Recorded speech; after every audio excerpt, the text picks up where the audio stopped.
Mm.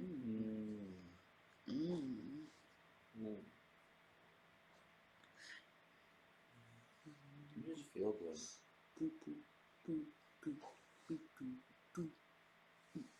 Ooh.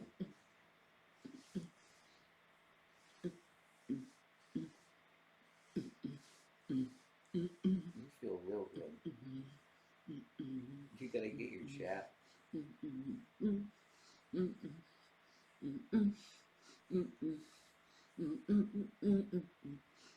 I have a song in my head. Okay. Actually, I don't know what the song is. It's just a fucking song, bro.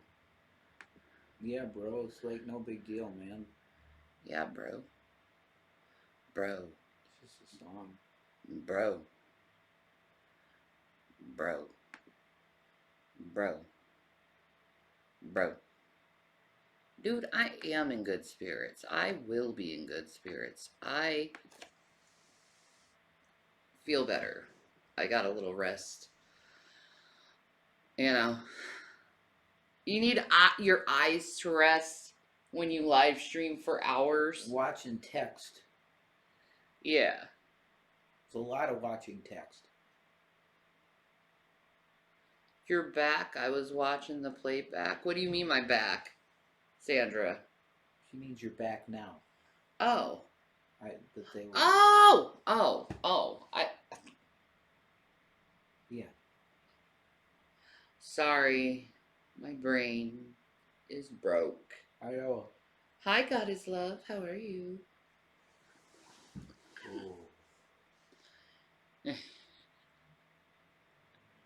Oh, Oh, Lord.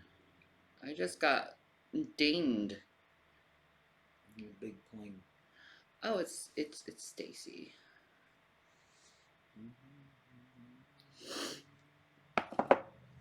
Yeah, I'm feeling better. Got my eyes rested. You know what would be awesome? What? For a palate cleanser. Hmm. Somebody I've always wanted to know more about is friggin' Till Lindemann. Like if we could find a fucking Till documentary. You could do that on your channel. Oh, okay. You could even do the Pete Steele on your channel. Yeah, that's cool. That's cool. I never thought I would ever talk about music people on my channel. You'd be really good at that, though. You want to be a DJ. That's a good way how to start it. I mean... Give your knowledge out, babe.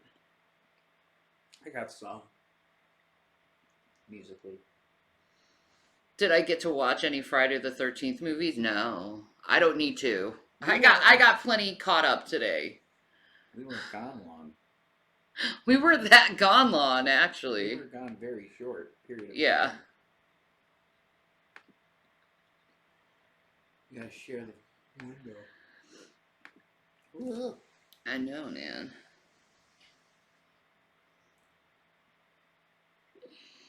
Actually, I was going to go into, the great serial killers. It's Friday the 13th, so might as well. You should call this stream Serial Killers Are Us.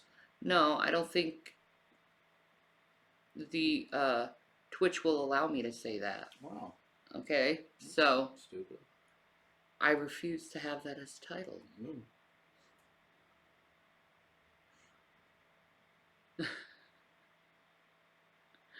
What does Rev need? Huh? Do you need anything, dear? I mean, cigarette money would be good. If you're asking. If you're asking, yeah, cigarette money. Yeah. If you're asking. At Rev Do PayPal. The title is Rev Needs This. Yeah, because he likes watching these documentaries. Oh, you put Rev Needs This? Yes. Why?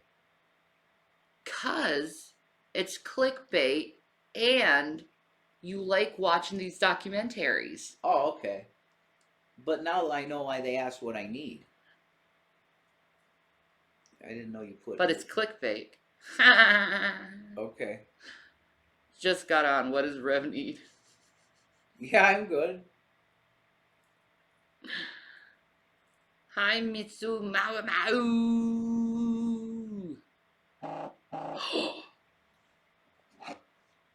Brom, brom.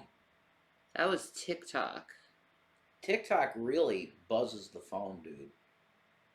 Like heavy and loud. Holy shite, man. It's the real deal.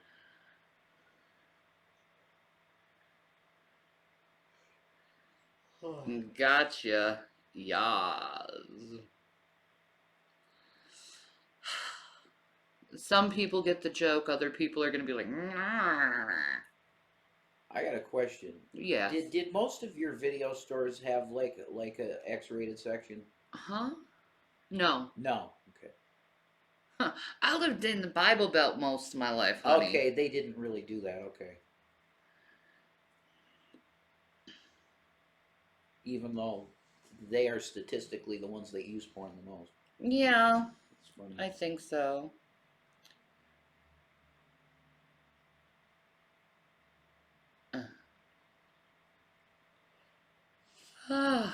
So, let's get into the life of Richard Ramirez. Oh my god.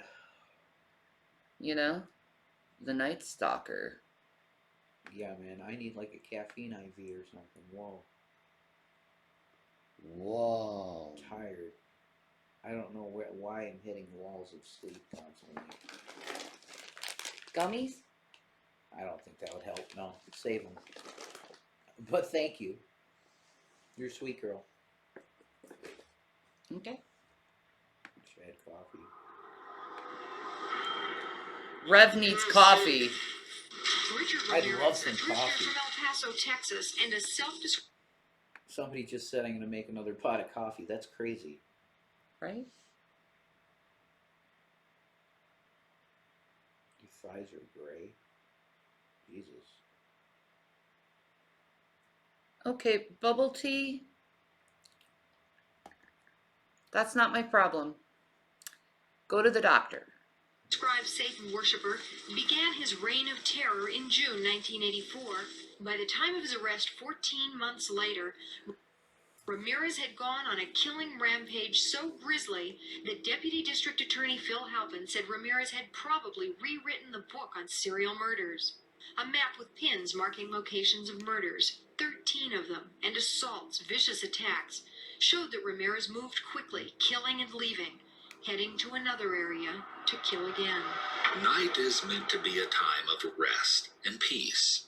But on occasion, something entirely different happens. Sometimes peaceful sleep is anything but peaceful. Some nights you are not as alone as you may hope to be. Without making so much as a peep, something, or rather someone, could be lurking in the shadows. As much as this sounds like the beginning of a typical scary story, made up to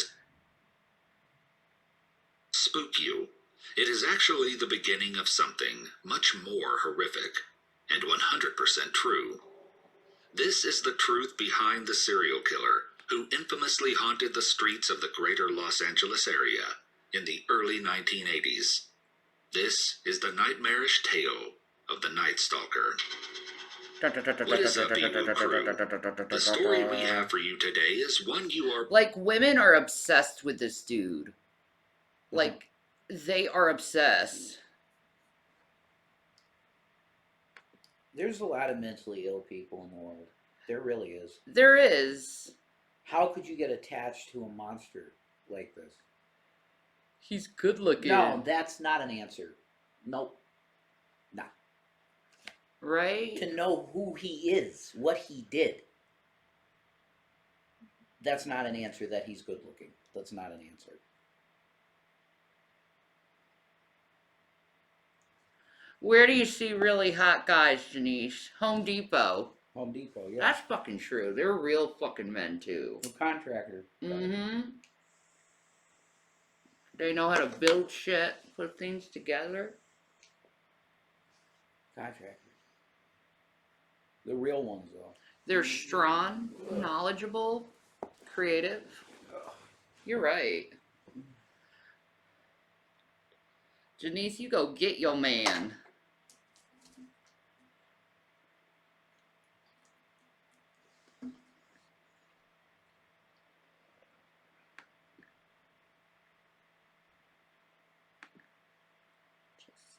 Stop. Probably familiar with, though you may not know the half of it. The tale of Richard Ramirez will convince you to double check. No, Rev is not a Home Depot man. Rev is more of a Best Buy man. Best Buy guy, yeah. I could help you with your peripheral needs because I know all the ports. Yeah. That's what she said. He's more of a Best Buy man. I'm a Best Buy guy. Yeah. I more fit that. Or Hot Topic guy. Hot Topic guy? Hot Topic guy, yeah, sure. Okay. I can work at Hot Topic, probably. I get along with them. My baby's got a beard. Yeah, I got beards. Check the lock on your own doors. That's why going women to are sleep. obsessed with him. I mean, Because, he's not as a you bad soon looking realize, dude. That's not the an most answer. You terrifying know what he did. monsters He's in a this fucking world. monster. He's a disgusting monster. Some women don't care. Then they're idiots. They're I know. psychotic people. They're not mentally stable. Okay, can we hear this? I don't. You're the one that stopped it. You're yelling. You're the one that stopped it, dude. Because you're yelling. No, you stopped it to say, I see why he's not a bad-looking guy. No. No, that's not what I said. I said that is why women... They're idiots. Just play it. Anyway. They're fucking idiots. He does got crazy eyes, doesn't he? He's like, yeah, I did it all, and I don't care. World are the ones who walk among us. Now, let's get into it. Ricardo Leyva Munoz Ramirez was born on February 29th, 1960, in El Paso, Texas. Ricardo, who was most often referred to as Richard throughout his life, was the youngest of his 5 siblings. Richard's parents, Julian and Mercedes Ramirez, had initially moved from Juarez, Mexico to El Paso when Julian had the opportunity to work on the Santa Fe Railroad. Julian, who had been a Mexican national and former policeman from Juarez, was known to be quick to anger and often took his frustrations out on whoever was nearby. On pencils. Unfortunately for Richard, he was all too often Julian's personal punching bag. Physical abuse has a wide range of negative effects on people, especially children when they experience abuse from a young age. For Richard, violence was a part of his everyday life, and this was only exacerbated when Richard's older cousin, Miguel Mike Ramirez, decided to take him under his wing. As a decorated United States Army Green Beret, Mike was no stranger to violence and would come to shape Richard into the CC sticks. May Jesus Christ bless you someday. monster he inevitably became. After returning home from various combat zones, Mike would provide Richard with detailed retellings of his gory and gruesome pursuits during the Vietnam War. He's not real Mike military. glorified every aspect. He had no emblems on him. He's playing a military guy, that dude. Mm-hmm. Couldn't even know what rank he is.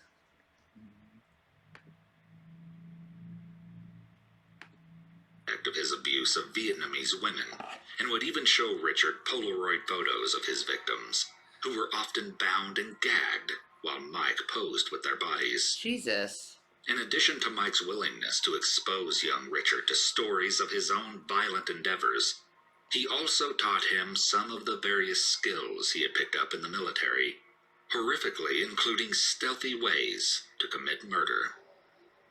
Mike was one of Richard's closest friends for the majority of his childhood and early adolescence.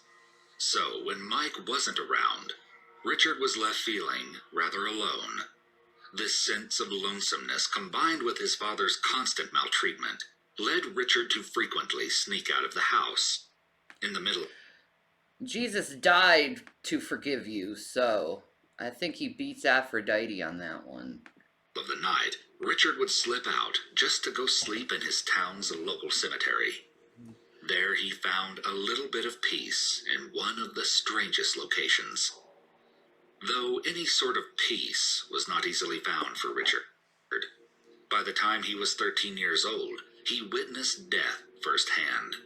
More so than that, he witnessed his cousin, his role model, murder his own wife in cold blood.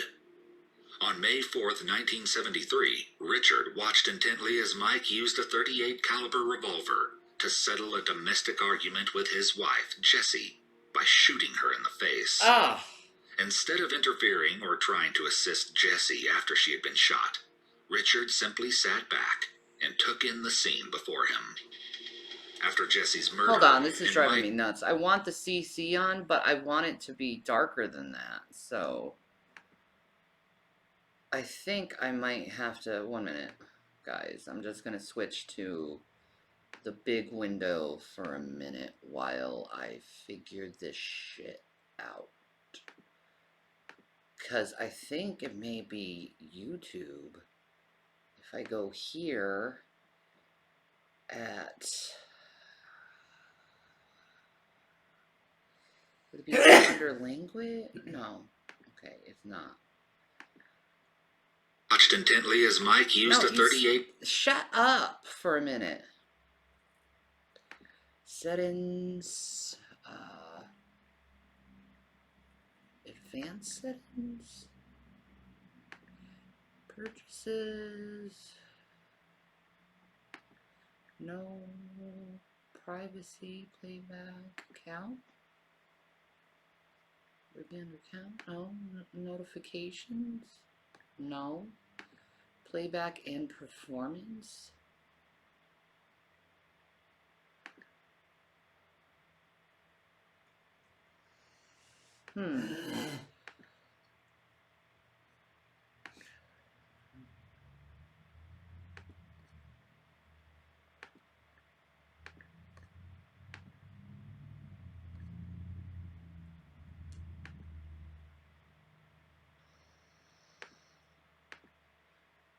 Holy fuck, man. I can't seem to fucking change that appearance. Dude, that's some messed up shit. I don't know why it happened. I don't know either. I don't think there's any settings for closed caption text font and stuff. I don't think there's any settings for that.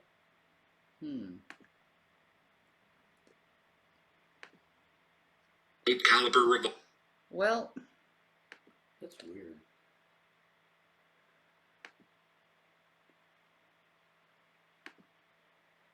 huh.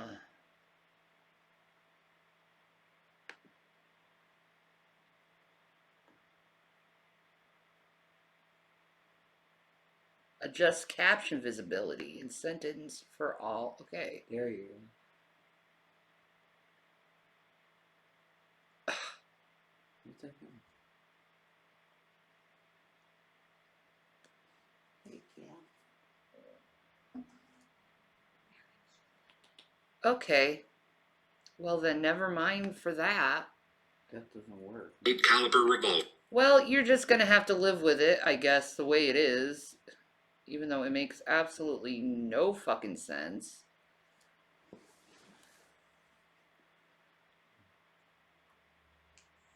Huh. Okay, whatever. Gotta deal with it. There's a boy. Yep.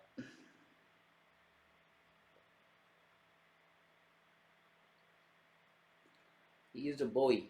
Gavin's a good boy. Yeah, we love this boy. He's the best boy. Oh well, my love. I tried, my love. It's okay.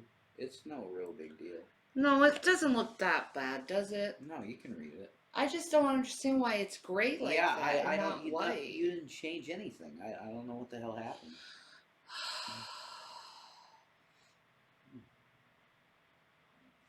Oh well. Sorry.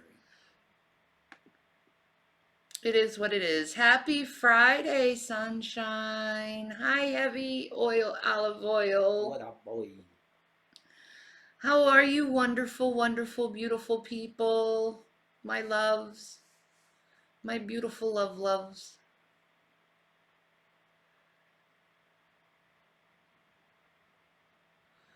Why was you timed out? It was a mistake, Sandra. I apologize for that.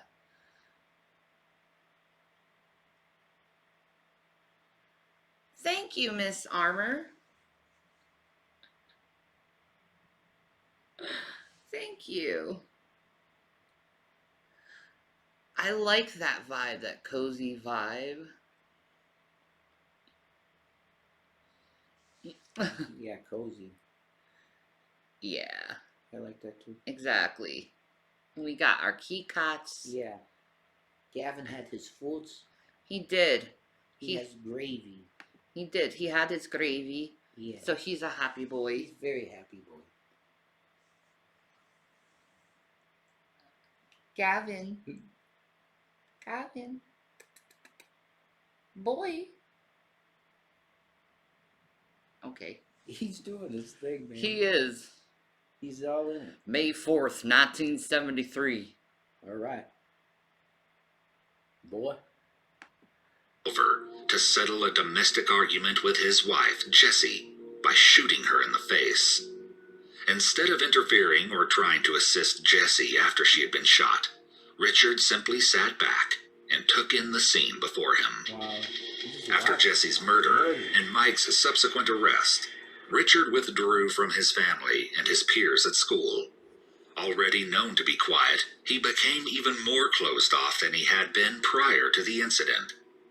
As Mike was sent to prison for his crimes, Richard was once again alone.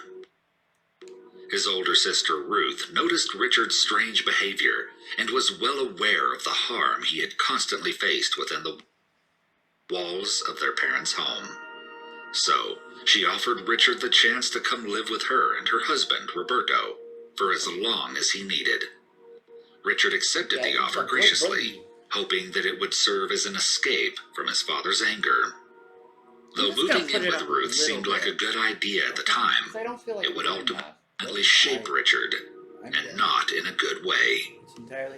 What Ruth had not known about her husband was that he was a notorious peeping Tom. Oh, no. In the middle of the night, Roberto would leave the house to go on creepy excursions around the neighborhood. Gross. He would peer through the windows of women and young girls alike for the thrill of it all. Gross. Once Richard moved in with them, Roberto started taking Richard on his nocturnal endeavors, and even taught Richard the tricks of... So he taught him to not get caught by being a peeping Tom. That's just so gross. Ugh. That's gross, man. That's really disgusting behavior, but he gets a lot worse, that's for sure. Mm-hmm. A lot worse. Yep. Fuck. It really, truly is. Yeah, the move really backfired. I wonder if Roberto regrets what he did today. Still living in prison? I think he got death sentence, yeah. And did they execute him? I think so. Okay. not getting caught. Instead of serving as the good influence Richard so desperately needed, Roberto ultimately led Richard down another dark path. I have done that, this gear thing. Like, I got ambient mode, annotations, speed, subtitles. I mean... You could try auto-generated. Maybe the text... there you go. The auto-generated does that. There you go. No, it still looks bad. While living with his sister, Richard began. What the fuck? See? That's weird.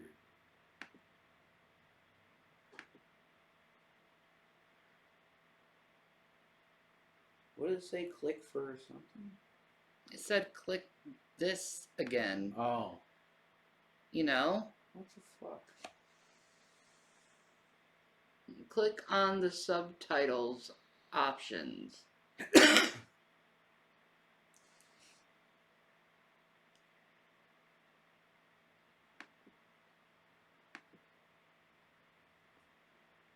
Click for settings. What does it say? Click what for settings? And experimenting. I don't know what I'm doing. Click what for settings? I can't even see what that says. Yeah, it does. It says Click something for settings. click for settings, English to default.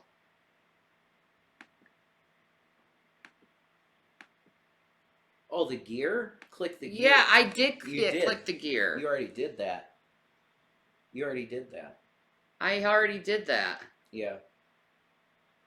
That's strange. Yeah. See? Watch. I'll do it again. Right. See? Nothing happens. See? And I go to settings. Right. You already tried it, yeah. And then you click the subtitles. Mm-hmm.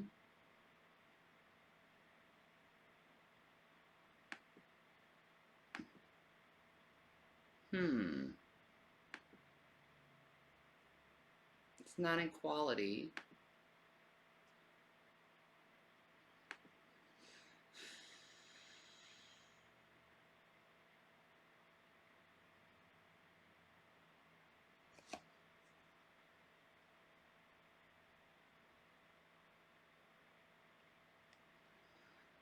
You never right.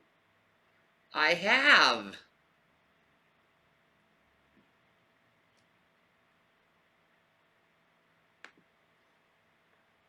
I'm done. It is what it is.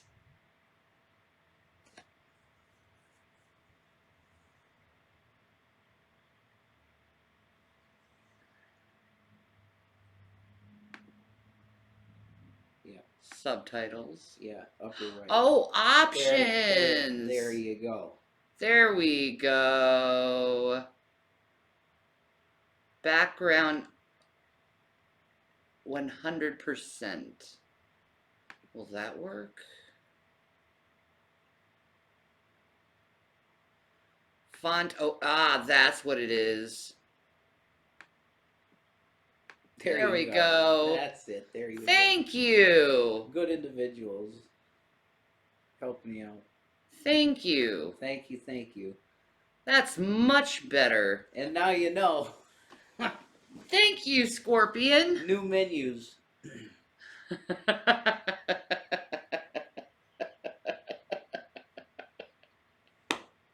That was weird. How'd that get changed?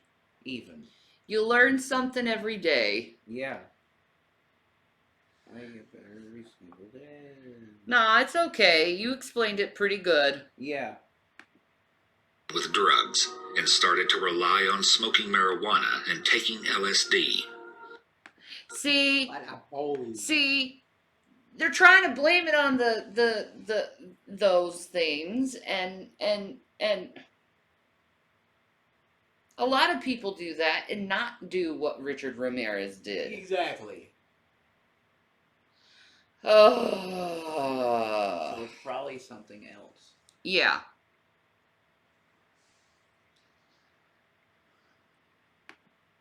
With his newfound love for hallucinogenics and all things wicked, Richard even took up Satanism. He enjoyed researching satanic practices and even declared he wished to live by whatever means pleased him. Richard's interest in evil practices, abusing drugs, and spying on women increased significantly when his favorite cousin, Mike, was eventually released from prison in 1977. He was like, yes, I must have all the powers, and now you are in jail. Was it worth it, dude? Was having all the powers worth it? Satanism. Yeah, he was messed up way before those, Wendy.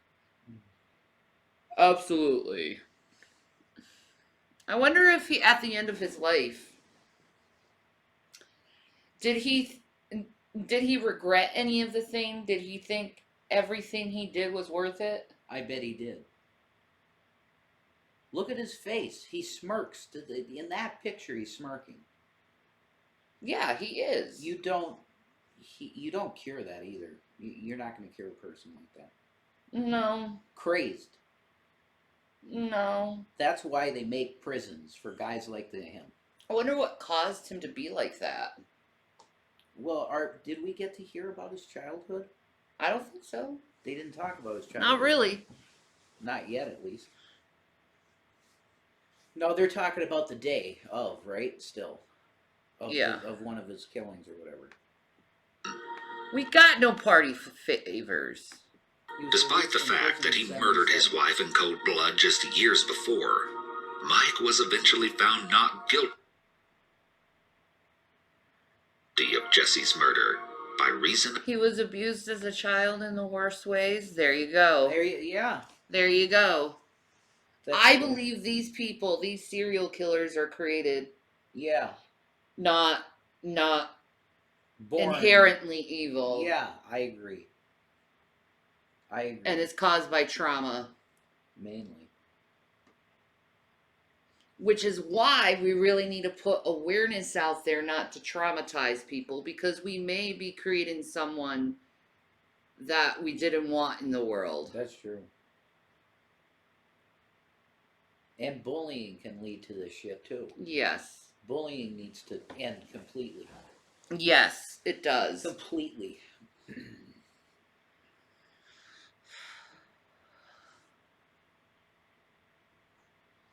You know, the more you research these people, the more you realize they were created. If we could make it totally uncool, which it is already, but the perspective's different for some kids, I think. If we could make the perception that bullying is not cool. Yeah, it doesn't make you edgy. No, it doesn't. Doesn't make you strong or powerful or anything. No, because everybody always hates the bully. They may be like, yeah, oh, you see what happened with the. Yeah, but they are always hated. If we could get that so that it's not cool, there probably will be let's just say there will be very few school shootings. I agree. Very few. I agree. So all this stuff I believe can truly be prevented if we change our society just a wee bit toward kindness and stuff, and not shame people to their breaking point. Right. I think it would be a lot better. Like, mental health should be like the world's #1 priority right now, because people are losing their minds. Yeah. Of insanity.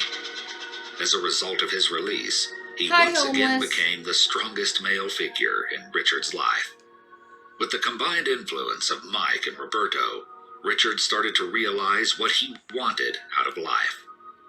Unlike some people who have career-driven goals and big dreams of success, Richard wanted nothing more than to be a real-life supervillain, and to be the one who always came out on top. The thing about Richard Ramirez was that no one could convince him to do anything he did not want to do. Yes, Vera, that's exactly what I was trying to say, is refrain from bullying even our own enemies. Yes. Mm-hmm. Yeah. You want me to keep you warm, Mountain Mama? Oh my. It's beautiful. Oh my. It's a wonderful thing.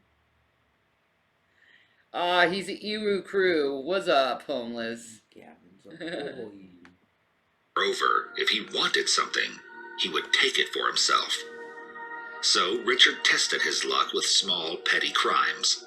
He stole from stores and spied on women in his neighborhood at night in the same way Roberto had taught him. These petty crimes were executed without much planning or preparation on Richard's behalf, and so he was eventually caught and arrested. as Richard was just a teenager at the time of his first arrest in 1977. He was sent to a juvenile detention center and eventually released at the end of his sentence. Yep. It wasn't long after leaving juvie that Richard found himself arrested once more, this time for marijuana possession in 19... Do you repent from the behaviors of bullying and getting angry? Absolutely. The Bible says to put away all anger and wrath. That's right. The Bible teaches us to do that. Put it away. It's childish. It's not going to serve anything. Nothing. And I think that's important. You only hurt other people and yourself. Yeah. It's And I know I'm not perfect with that. Sometimes I let loose, but like there's other times where it's like, no, I try my best to refrain from that behavior. You know, am I perfect from it? No. Will I ever be? No, probably not.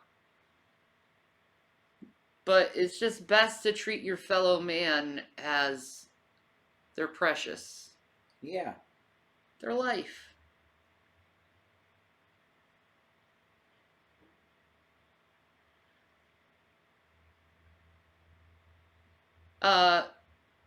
No, Vera, that's not true.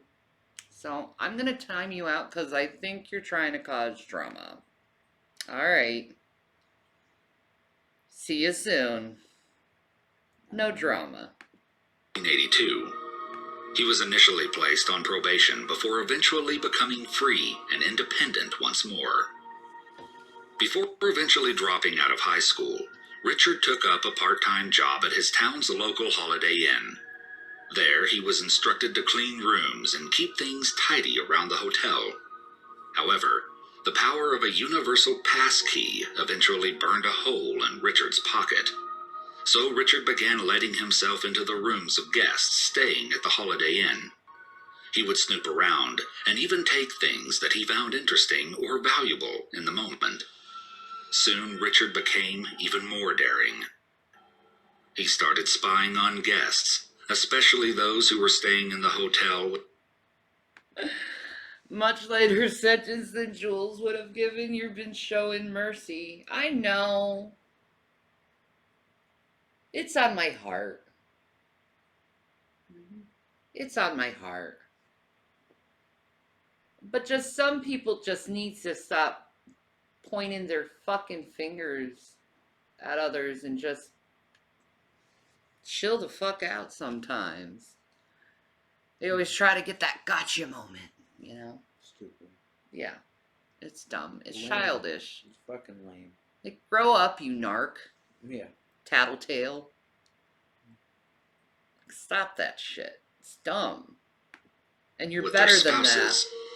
In one instance, Richard waited until one guest in particular left his wife alone in the room while heading out to grab something for the evening. Then, knowing the man's wife would be all alone on the other side of the door, What a piece of shit. Richard used his pass key to let himself in. When the man eventually returned, he found Richard over his wife, attempting to assault her. The man grabbed Richard and ended up beating him senseless. Good. Before Nice. police eventually arrived on the scene. Despite Good. Jason, oh my god. If that was me, Oh yeah. No. I don't think Richard Ramirez would have done any of what he did. Oh, he would have got choked out. Yeah. I'd probably break his neck. Yeah, I could see you going crazy. No, On yeah, that. and I get strong. Like when I'm in that state, I know you I do. get really fucking strong. I know you do. I'd probably break his neck. You black out.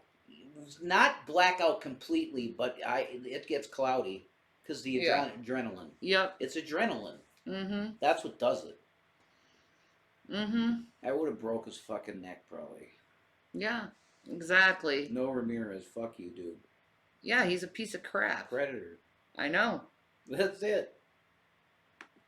gravity of the situation, the couple who were attacked ended up dropping criminal charges because they did not want to return to Texas from their home state to testify against him. You idiots! You could have prevented it all! Yeah. Yeah. Oh, man. That sucks. See, that's when those Colorado laws seem to make freaking sense. Yeah. Why, if you assault someone, you're automatically arrested Yeah.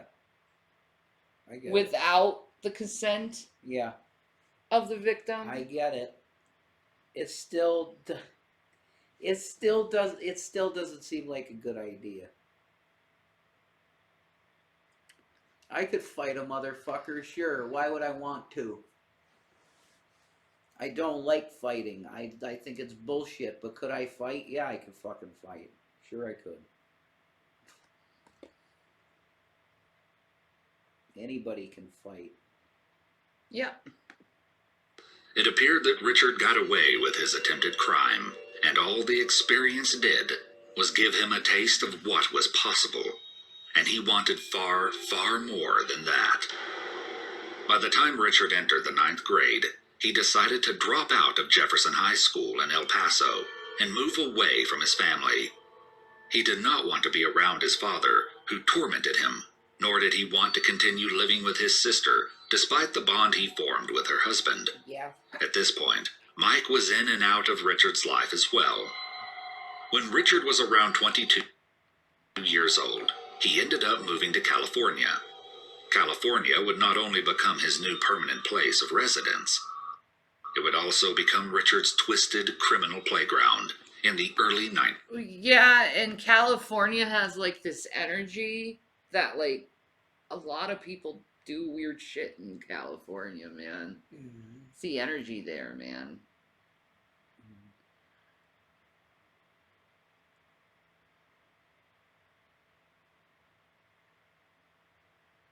Hi, Logan's mom. How are you? Hello. It's okay. No Yeah. biggie. No. Yeah, California had a lot of serial killers in the 60s or 70s. There's something there, man. There's a spirit. Mm-hmm. There's a spirit. Without a doubt. Like Bunny, Graveyard Girl, she hates going to California because she thinks there's something there. There you go, man. I believe it. Do you think he's possessed? Probably. Yeah. He most likely is. If he was doing conjuring Satanist. and going deep in Satanism, aka Luciferianism, is really what he was. Something jumped in. He was more Luciferian than Satanism. Satanism is atheistic religion, and they don't do magic, but Luciferianism does. So they're saying he's a Satanist, but really he's a Luciferian. At the end of the day, I don't know. but I don't know. you know, I would assume he would be possessed because he would be conjuring up demons and stuff if you go into this dark magic and stuff. Yeah, sure. They jump in. He definitely would probably ask them to use his body. Yeah. He'd be into that. He would be. Definitely.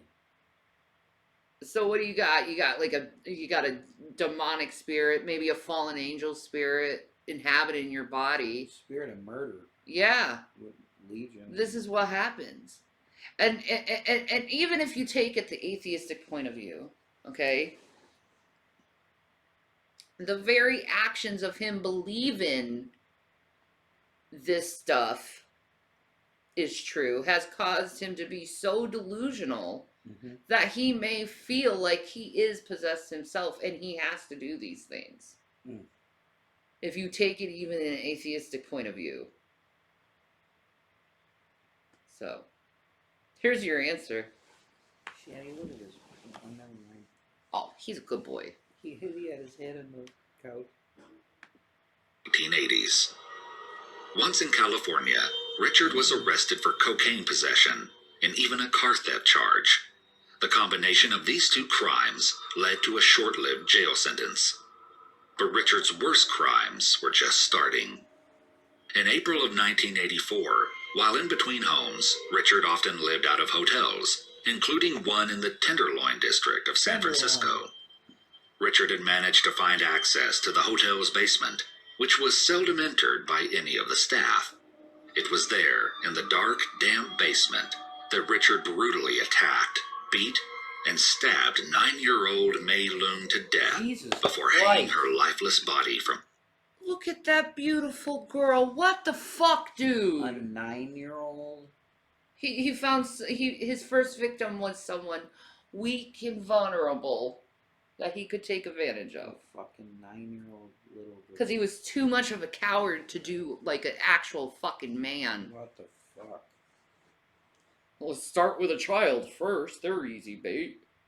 Loser.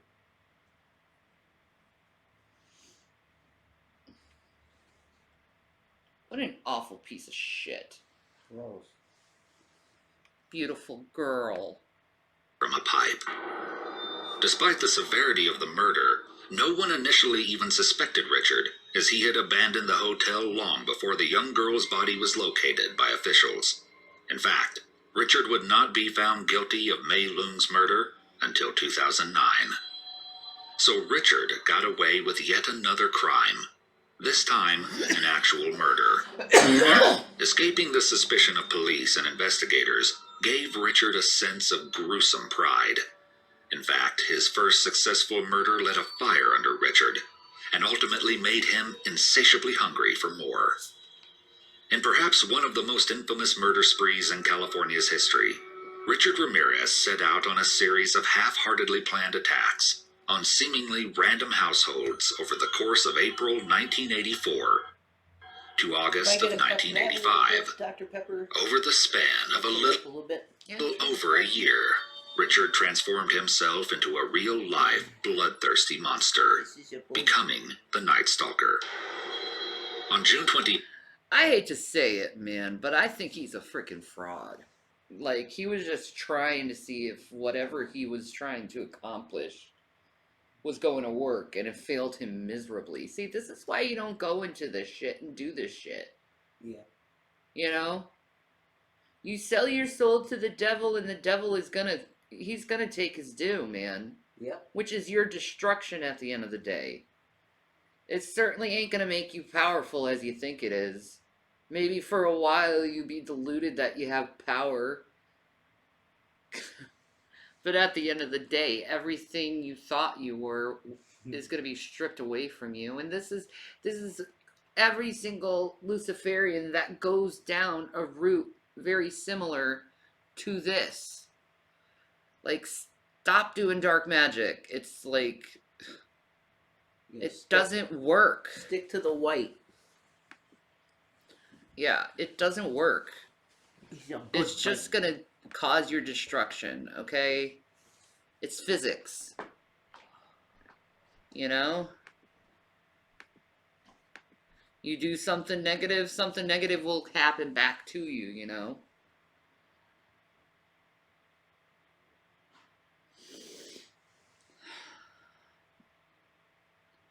He was actually cringy. Yeah, I think so. But there are women who, like, legitly, like, want this dude. Got a fucking brain. I don't understand it myself. Okay. I don't care how fucking cute you think he is. He's a fucking monster. Exactly, Sandra. Karma's gonna get you. Exactly. Karma is gonna get you at the end of the day. Like, if you're okay with the idea of being with a guy like that, you gotta be, like, yeah, fuck yourself. Exactly. Like, I'm just saying, you know? Like, they really do flock toward him, though. It's bizarre. I think it's the I think I can change him or fix him syndrome. Maybe. Yes. Need therapy. We can do Son of Sam too. I want to do all of the bigger name ones. I'm looking forward to Charlie because I always love hearing Charlie things. It doesn't matter if I've heard it a million times. I love it because they usually give you a little detail that you didn't know before. Yeah. You know what I mean? Yeah. Charlie was everywhere, man. He like it. Like, I would say he's probably your favorite out of all of them. When people say favorite, it's weird to me. How about Notorious Criminals? I happen to believe he's innocent. Yes. So it's tough for me. Little Nicky reminds me of Jason, kind of, sort of. Little Nicky? I don't talk like this.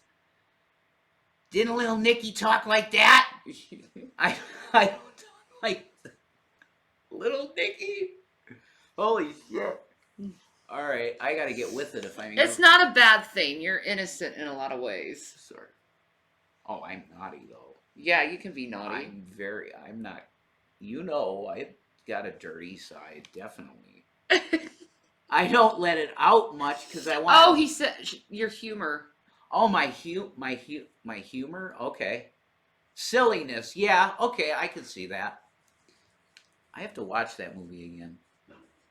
It's been a long time. Wasn't Joe Pesci in that? No, he's not in it. I'm thinking of something. Okay. No, I always been dirty. Yeah, when I discovered that, I was like, oh. Yeah, and tell them what it was that I posted. It was pussy. The Rammstein video. The Rammstein video for pussy. Yeah, I've like always been into goth chicks and shit, and I'm not dead, Janice. Just because you're a Christian doesn't mean you're dead. You know what I mean? I like women a lot, so, and I'm into that aesthetic, like tattoos and goth shit, so. People call that dirty, I but got I don't think that's tattoos. dirty, though. I got tattoos, baby. Yeah, I know you do. You got beautiful ones. They're placed perfect. I know, it's delicate. I want to see you all over the place. My tattoos are delicately featured. Yeah, I know. I love it. I want to get my blue rose Yeah. on my hand. Yeah, that would be cool. Yeah, they are hot, see? You know.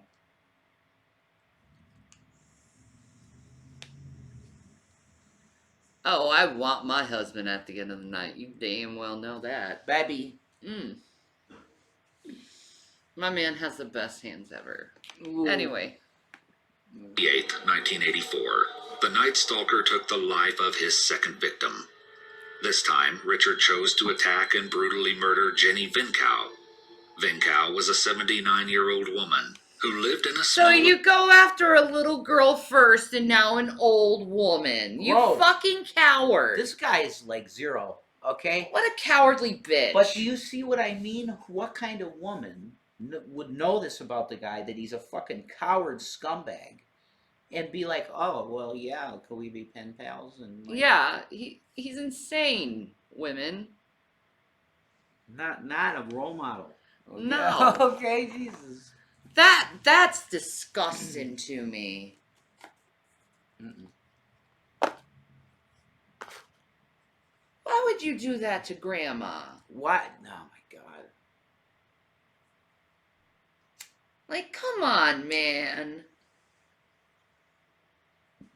Some people, Ooh. no, some people it doesn't even make sense. It literally makes zero sense what they do.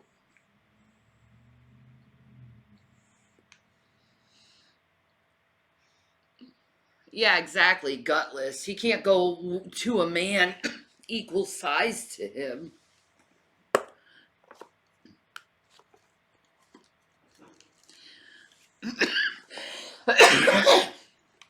He goes after the weak and vulnerable.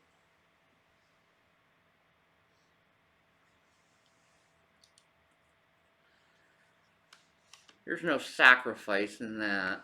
Apartment in Glassell Park, Los Angeles. Richard had stabbed the old woman to death after having forced himself on her. Oh my God! Oh yeah, this girl got, you know, women, this is exactly the type of guy that you want to date. I mean, come on, absolutely. Look at how hot he is. Yeah. Have fun with that. You can have fun with that shit. You know?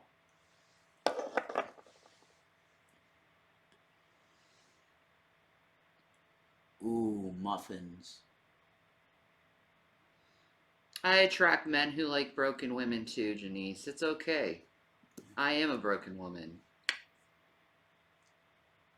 What a piece of fucking dirt. This guy. A 9-year-old girl. Okay?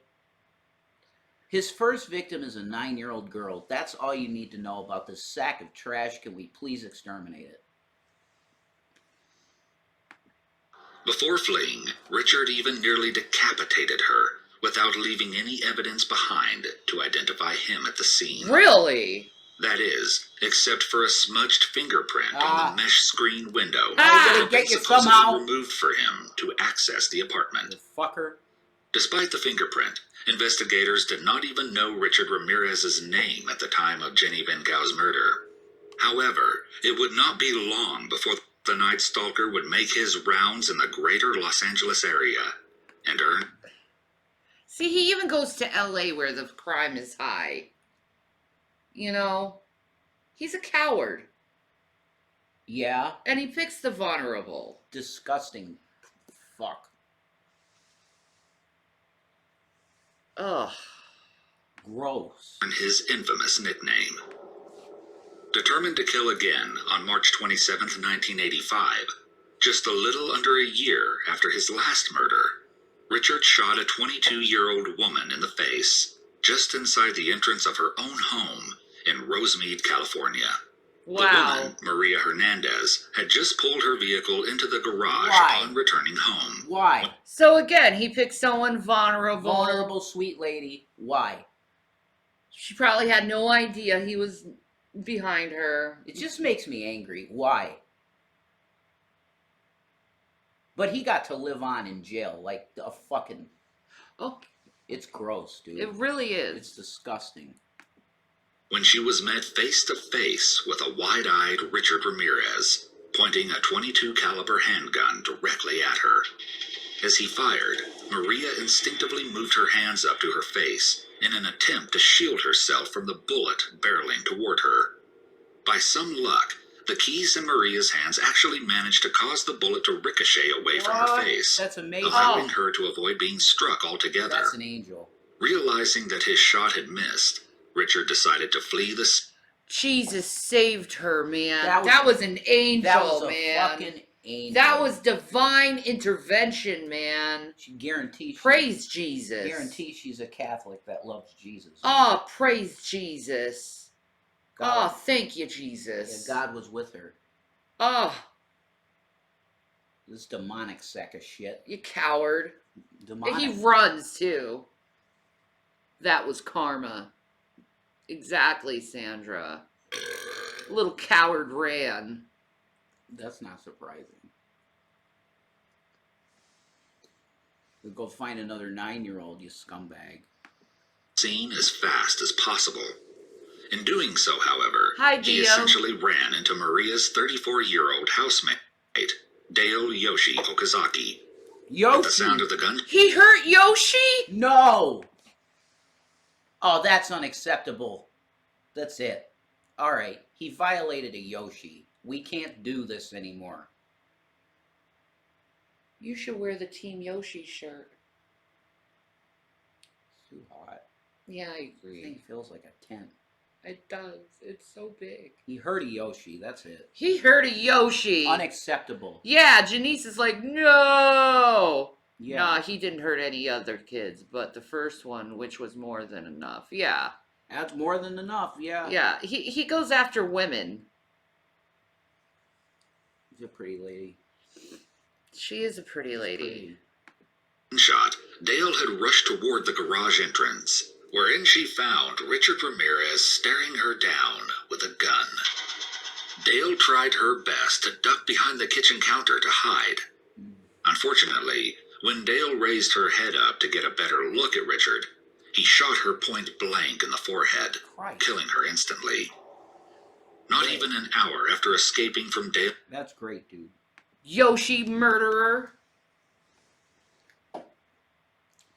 What a contribution to society.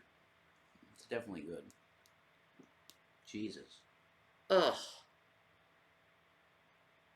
I don't know why God doesn't just end these people early. That's for him to know, though. Because a lot of these guys end up saying, I love Jesus so much you don't even get it. Yeah. Which is so weird. They'd be so cruel and believe. Bill and Maria's Rosemead home, Richard took his next victim. As he was in need of a proper getaway vehicle, Richard successfully managed to steal a car from a 30-year-old woman. Another In woman. Monterey Park. The woman, Cy Leanne Veronica Yu. And there are a lot of Asians. They're Asians, yeah. Yeah. Targeted Asians. He targeted Asians, it looks like, a lot of the time. His first victim was an Asian girl, a young girl. Yeah, so maybe he's trying to relive that moment again, but it's not feeling like the first time. It's like a drug. He started at the bottom of the barrel killing a child. He got addicted to it. Well, I mean, he's going with women now, but like he started at the bottom of the barrel killing a child.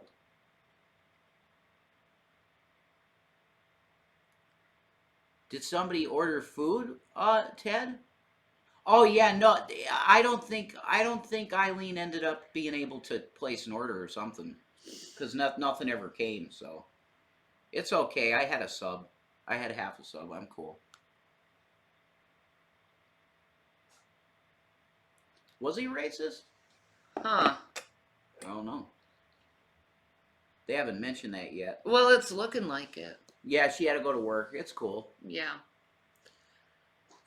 It seemed like she was able to get an order through, but I guess I got that wrong. It's fine. You know. It's fine. We love you guys. Was forcefully pulled out of her own vehicle by Richard, who fired 2 rounds into her face before driving off. Veronica was found by passersby who had heard the commotion. A baby sneeze. He had a baby sneeze. Baby. Baby. Is he sniffing that floor again looking for a bug? I don't think so. Ever since he caught that centipede. He sniffs the floor. He's been sniffing the floor trying to look for a centipede. Well, if he finds something else... He killed it and he cried. He felt horrible. And then he poked it a couple times. He poked it a couple times, yeah. With his paw. Yeah. Our party favors. Oh my god.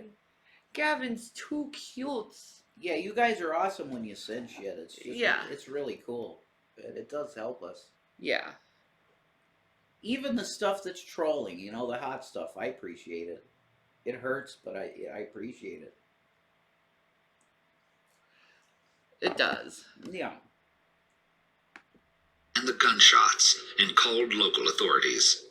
By the time Veronica made it to the nearest hospital, she was pronounced dead.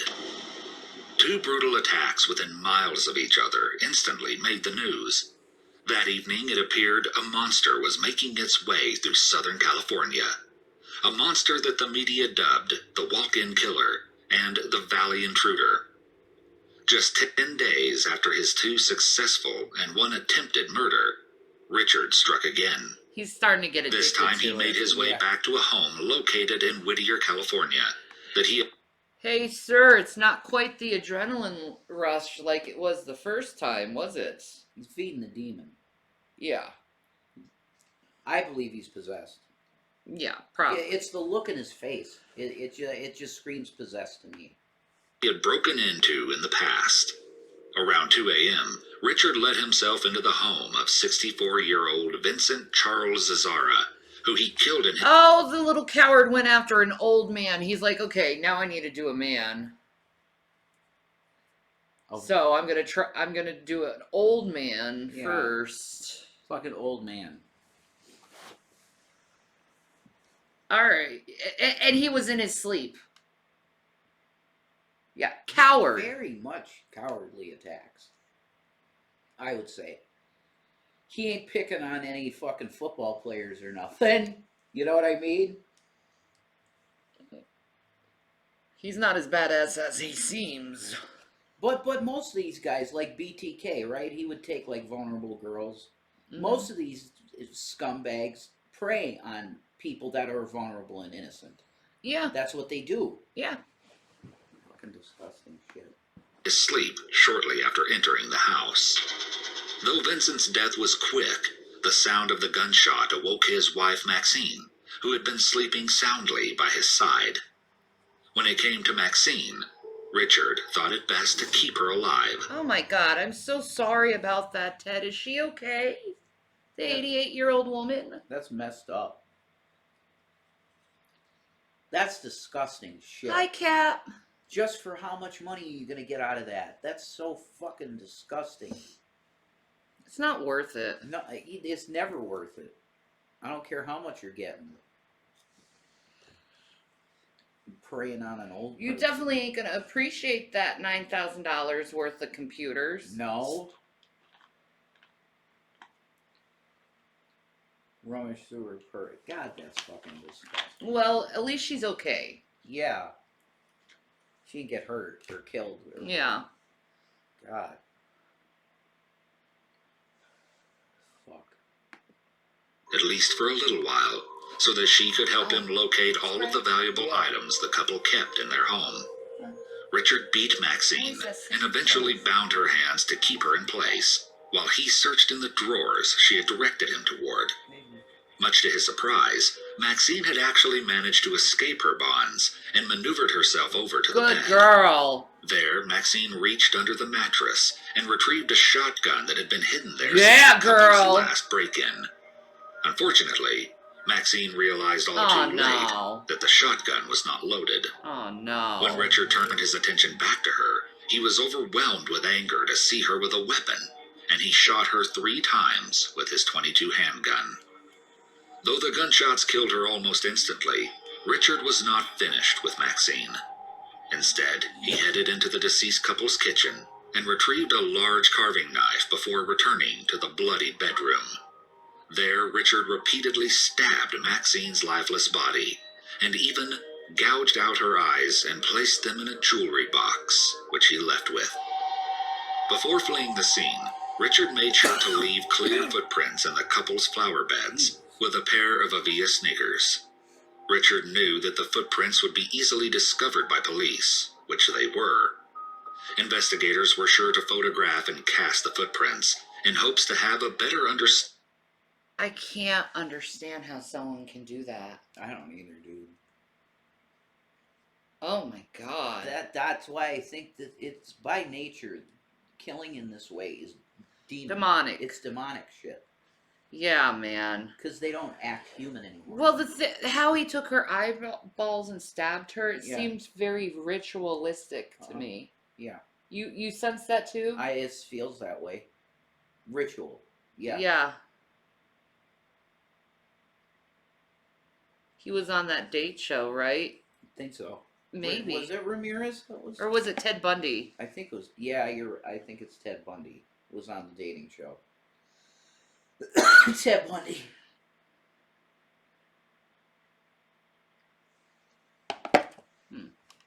We should look that up, Ted Bundy on the dating show. Yeah, oh my God. That's crazy. I'm sure it's Neither of them were? Neither? Oh, okay. It was another. Oh, okay. Oh, it was Rodney Alcala. Okay, thank you, Prawn Cracker. Oh. Okay.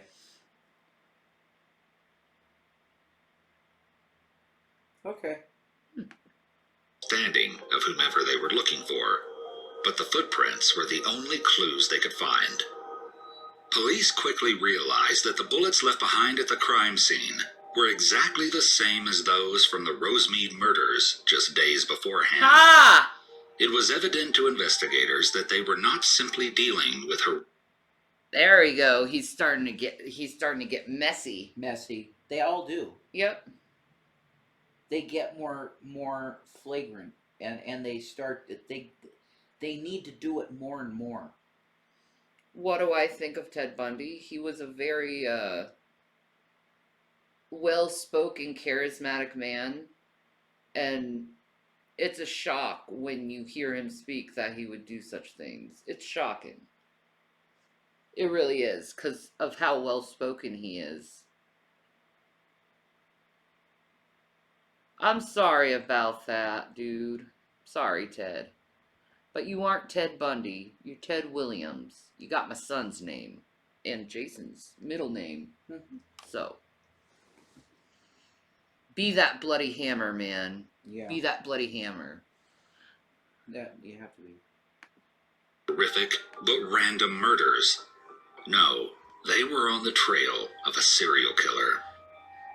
For the next few months, Richard continued his murder spree with the same energy that he had started with. Only now, he relished in his ability to pull off. I don't like Ted Bundy's name. How about Theodore Bundy? Is that better? Teddy. Teddy Bundy?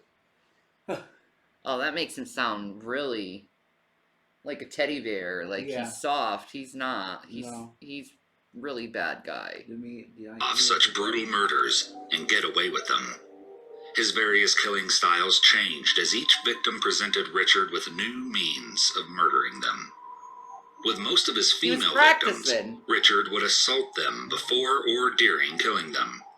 Some he beat, others he shocked with electrical cords. Some were strangled, some were bludgeoned.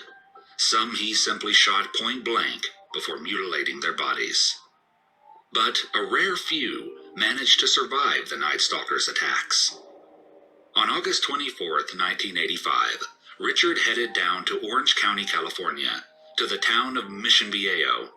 There he parked his stolen vehicle down the street from the home belonging to James Romero Jr., who had just returned to California with his then 13-year-old son, James Romero III. The father and son had been on a family vacation in Rosarito Beach, Mexico, and had just gotten back on the same day that Richard Ramirez had decided to stop by and let himself in. In the dead of night, James Romero III heard a noise just outside of his bedroom window, indicating that there was definitely someone creeping around. Immediately, young James woke his sleeping parents, thinking there was some kind of bad guy lurking in the shadows. Realizing that the lights in Romero's home all turned on at the same time, Richard thought it best to abandon his planned attack if it could not be a stealth one. Before he could get away, however, James III managed to note the color, make, and model of the car Richard had been driving. All right, dude. That's a good kid. That is a good kid. He's like, screw this, man. I'm gonna save my family, man. Got you, motherfucker. Oh, I thought something horrible was gonna happen to that child. Oh, praise Jesus. Oh, Jesus was in the middle of this the whole time saving people, though. Definitely. You know, because he's such a coward. That's because it's a demon, dude. Yeah. This guy had a demon in him. Cowards don't inherit the kingdom of God. Mm-mm. You gotta be like a Klingon. Like, spiritually strong like a Klingon. Mm-hmm. Okay? If you want to serve in the kingdom of God. Mm-hmm.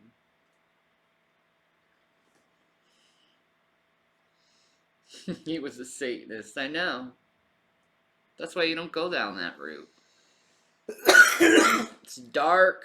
Don't go down the path of darkness. You're not gonna like how your life turns out. I learned that too. More than that, he had even managed to memorize Praise God, I learned that lesson in my 20s. At least part of the license plate number.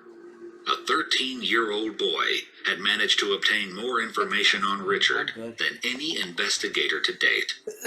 James Romero Jr. promptly called police, thinking they had chased away a potential thief.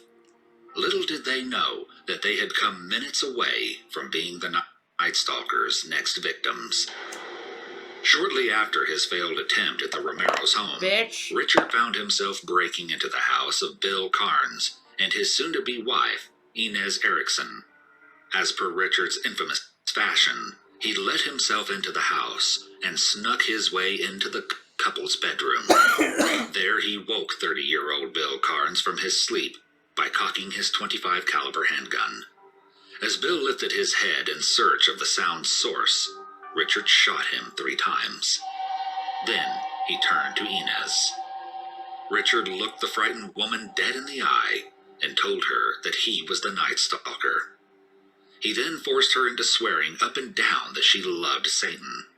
All the while, Richard beat her and bound her with her fiancé's neckties from the closet. Another ritual. After assaulting her, Richard managed to steal what valuables and cash he could find. Before leaving Bill to bleed out, Richard locked eyes with Inez once more and decided to leave her alive. Instead of executing her, Of course, dude. You had to leave her alive. It was a ritual. Ugh. Mm-hmm. Ugh. Ugh. What books do you think he was reading? Definitely Crowley. Mm-hmm. Definitely Crowley. That move with the neckties was Crowley shit. Is it? Yep. Dark sex magic. There's an interesting one. No wonder his life ended the way it did. he told her, quote, "Tell them the Night Stalker was here." Once Richard fled the scene, Inez managed to break away from her bonds and rush over to her neighbor's home to ask for help. Ultimately, Bill managed to survive his injuries. Oh my God, praise Jesus. Another one survived. Mm-hmm. Yeah, that's God. 3 times in the head, man. Wow. And he lives. Oh my God, Jesus. That's amazing. Jesus. Jesus. That's all I can say. That's Jesus. Gotta be. Jesus is like, you ain't winning, Satan. Not today. Mm-hmm. Amen. Thank you, Jesus. Yeah. Yeah. Yeah. Ted's awesome. He's a volunteer firefighter. Much respect to the firefighters. You guys are badasses. Best people. Yeah, you're like the best fucking people. Fucking badasses. That's true. Like, many props to you, Ted, for that. That's much love. Yeah. Much love for that. Absolutely. Because firefighters are the shit. Yep. They are.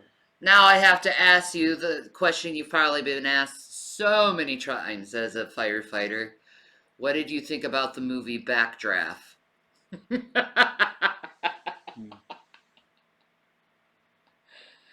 That movie traumatized me, by the way. I probably should see it again as an adult. Horse shit. Yeah.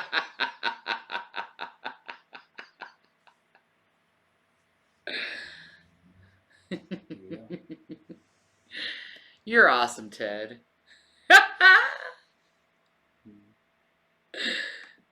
Having the 3 bullets surgically removed. As she had been left alive, Inez was able to provide police with the information they so desperately needed. A physical description of the man who had been slaughtering people in the Los Angeles area for... A real flashover is way scarier than any movie can try to show. Oh, wow. Oh, I believe that. Yeah, that looks nothing like him. No. Not even remote. It looks like some old dude. Old guy. That's not even remotely accurate. Not even a little. Nah. Here you go. Hi, baby. There's a boy here. Ted, did you watch the movie Yeah. Fireproof with Kirk Cameron? That's a beautiful movie. Is it? Fireproof? Yeah. I like that movie. It's a good movie. Nah, never saw it. Oh, okay. Not many people do because they know it's Kirk Cameron and it's a Christian movie, but I really enjoyed that movie. Okay. Yeah, I never seen it. Where's the boy? He's here. He's coming. See? There's the boy. He's a baby. He just wants to be warm, have toe beans. Yep, he wants his toe beans. It's getting cold. Warm toe beans. Yep.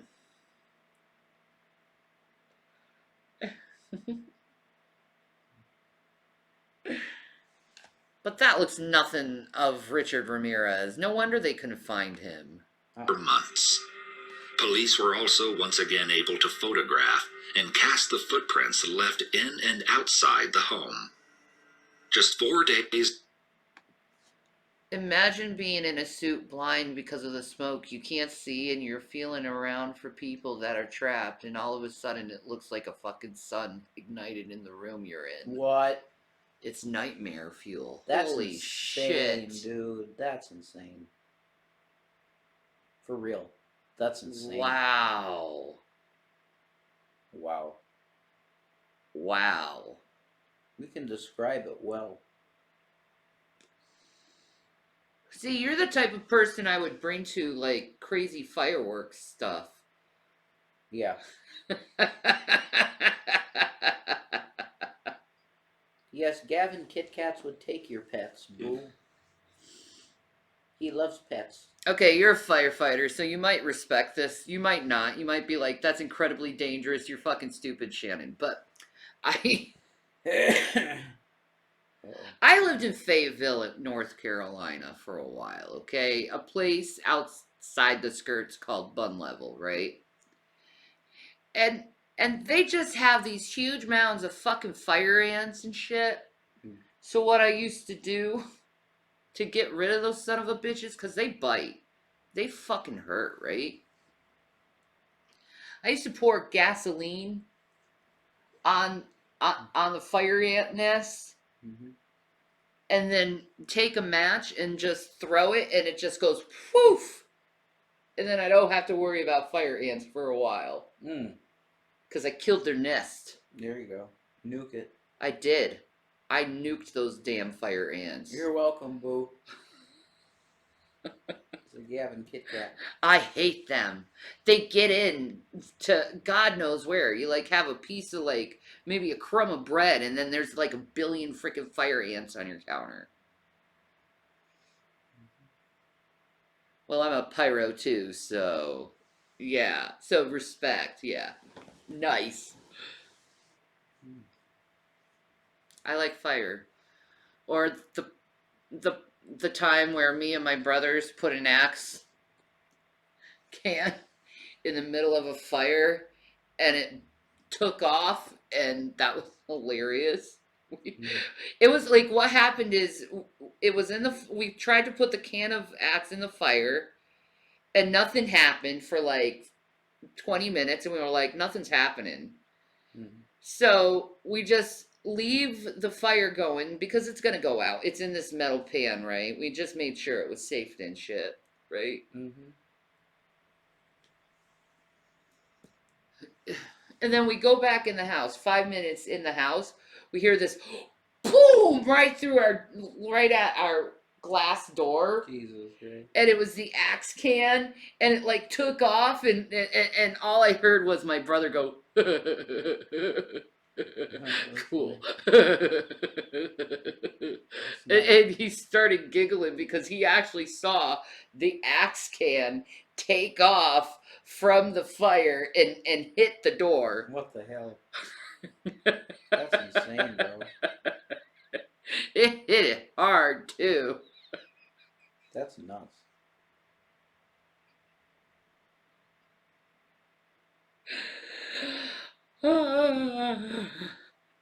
How old was I?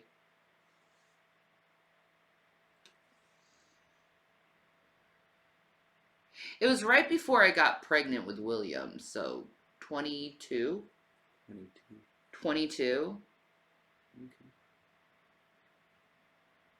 Okay.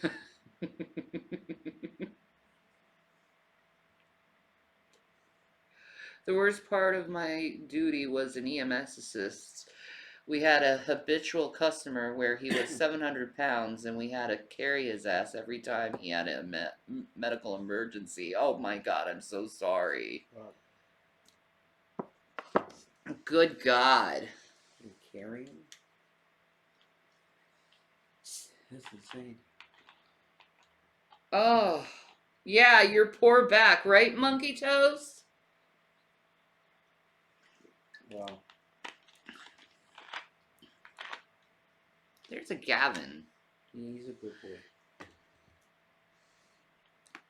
Days later, the stolen car was located back in Los Angeles, and despite his efforts to wipe the vehicle clean, investigators were able to find a single fingerprint on the car's rear view mirror. The fingerprint was run through the police databases and found to be a positive match Ha! for Richard Ramirez. Got him! The next day, You're done. Richard's name and face were released to the public. The whole state of California and beyond knew the Night Stalker's true identity. On August 30th, 1985, Richard had It decided looked like they roughed him up a bit. He looked a little, beat up. Mm-hmm. Aww.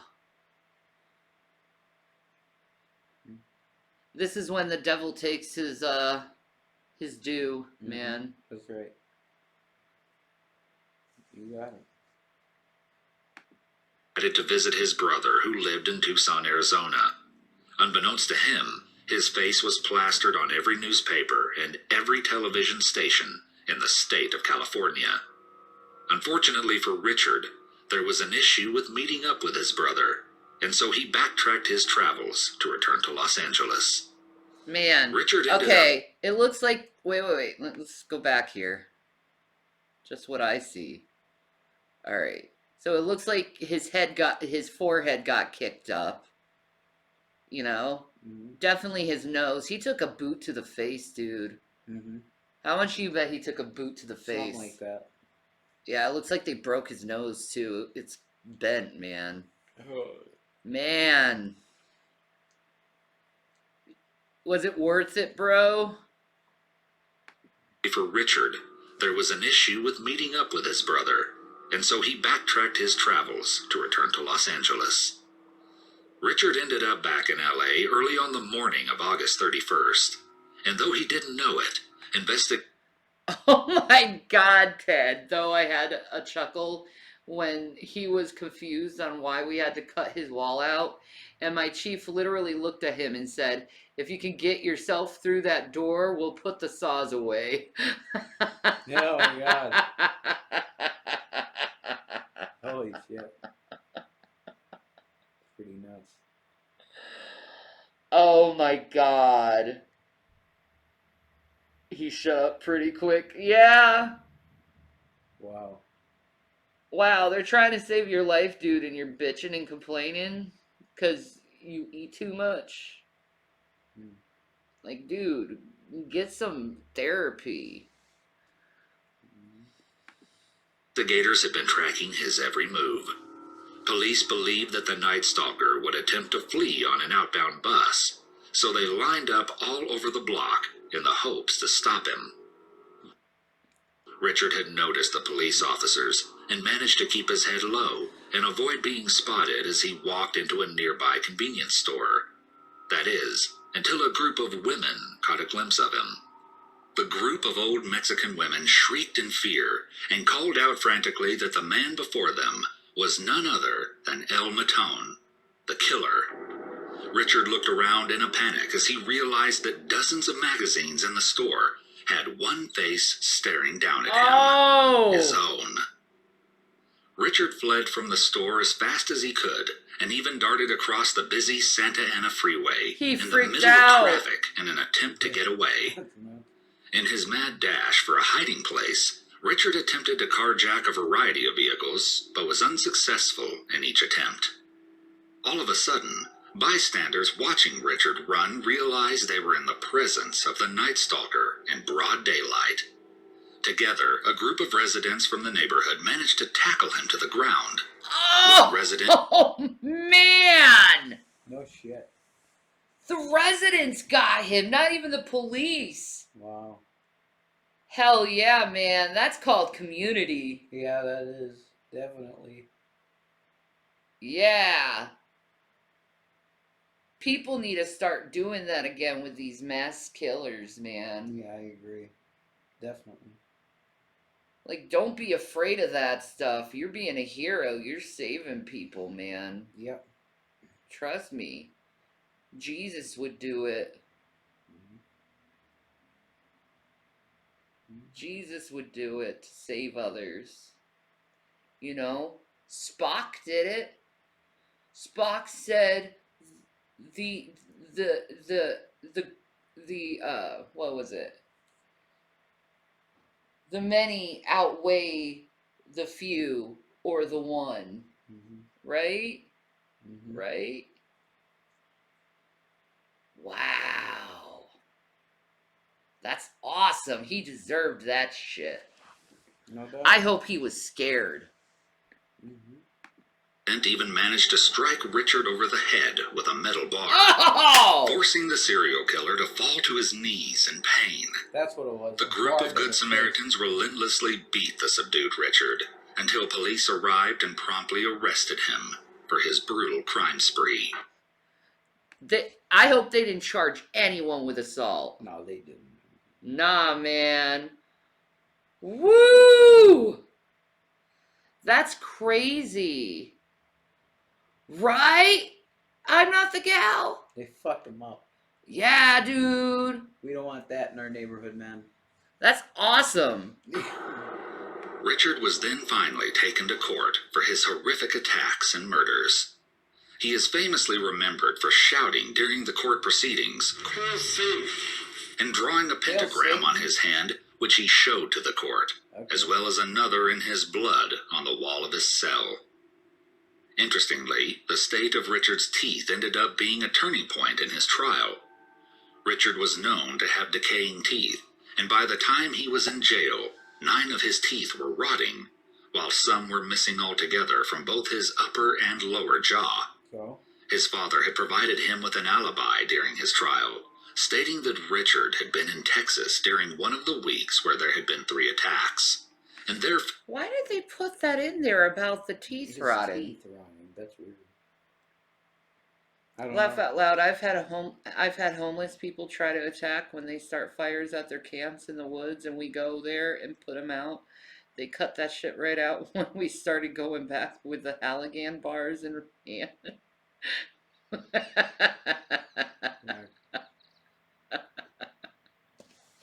Yeah, love that.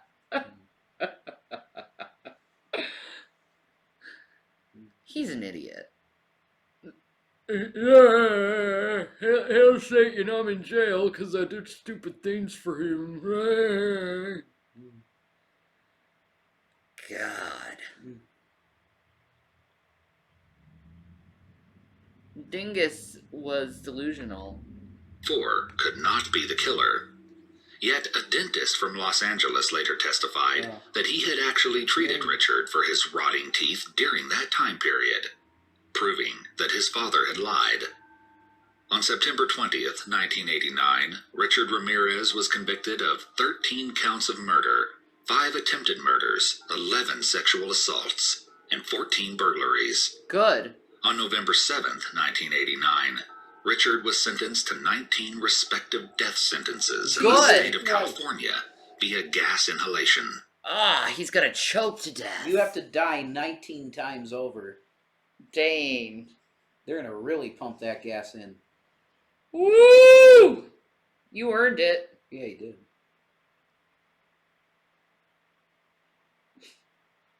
Now you can go to hell with Satan. Yeah.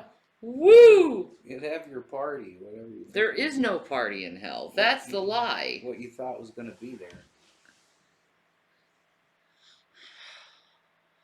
That's it. After his sentencing was revealed, Richard told reporters, "Big deal. Death always went with the territory. See you in Disneyland." That What? My God. Wow, he didn't even care. It's like, who cares? Holy shit. Holy Wow. shit, man. Oh my God, Eli, that is the cutest little thing I've ever seen. That's 90s looking. Oh my God, that is adorb. What the hell is that? Minty P Dance. What is that? That is so adorb. What's a little bear? Minty Pillow. I'm gonna follow them. Oh my God, that is too cute. It's a little dancing bear. Oh my goodness, I love it. I love it so much. That is cute.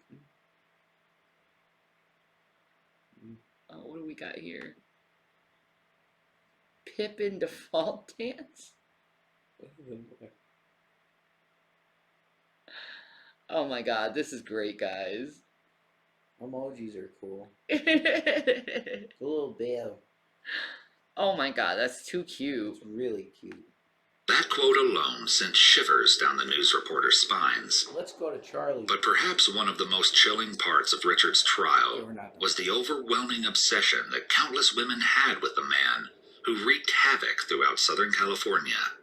In fact, multiple women who claimed to be fans of Richard would write him letters and even pay him visits in prison. One woman in particular... Oh my god, Ted, that's great. That one is great. What is that? It's a dude sitting on Jesus's lap, man. Oh, really? Here. Oh my god. I can barely tell that's what it is, but yeah, okay. That's hilarious. He's got a fucking fedora on. That's great.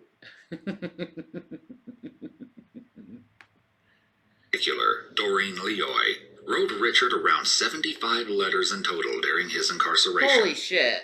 Doreen described Richard as, quote, "He's kind, he's funny, he's charming. I think he's a really great person. He's my best friend. He's my buddy." Nice. Richard asked Doreen to marry him, and despite the fact that he would be in prison for the rest of his life until he was executed, they were married within the walls of San Quentin State Prison in October of 1996. Christ. For years after their official wedding date, Doreen swore to reporters, friends, and family members alike that she would take her life the same day that Richard was to be executed. Oh, She serves Satan as well, I assume. gotta be. That has to be the case, yeah. Like, Jesus, woman. He ain't worth it. Madness. That's some Chantel shit. Probably. However, their supposed love did not seem to last. Doreen eventually left Richard, for one reason or another that was never expressed publicly, though some have speculated Doreen became disturbed at Richard's lack of empathy for his crimes. Richard did not seem to mind much. In fact, Richard eventually ended up engaged yet again, this time to a 23-year-old writer, Christine Lee. Because of the state of California's notoriously lengthy appeals process, Richard Ramirez would have been in his early 70s by the time his execution was properly carried out. However, the infamous Night Stalker never made it that far. On June 7th, 2013, Richard died of complications secondary to B-cell lymphoma at Marin Cancer. General Hospital in Green Bay, California. God gave him cancer. Aw, you had a painful death, dude. Lymphoma. Yep. I didn't know that. Yep, he died in pain.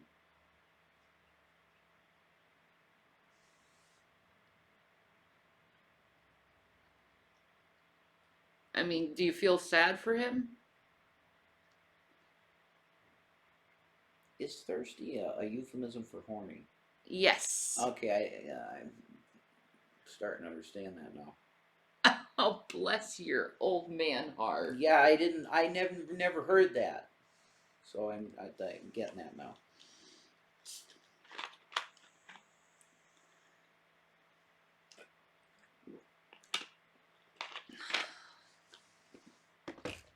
Dude's nut. Oh. Yeah. I don't feel sorry for 53 years him. old. Though Richard can no longer torture the residents of the greater Los Angeles area, his victims and their families feel little closure in the Night Stalker's death. Rather, Richard Ramirez's story serves as a reminder that monsters are real and they are vicious. Richard was a cruel killer, one with no remorse whatsoever. If you take anything away from this episode, we hope it is this. So how about this?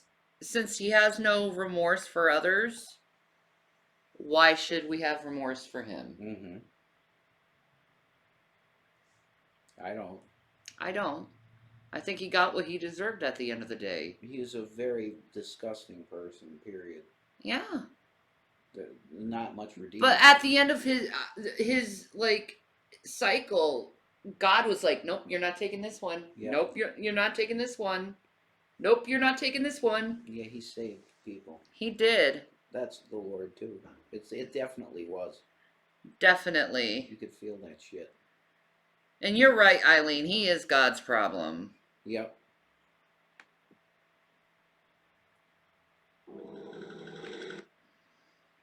All right. Honey, try not to get too angry. I won't. This is most likely a hit piece.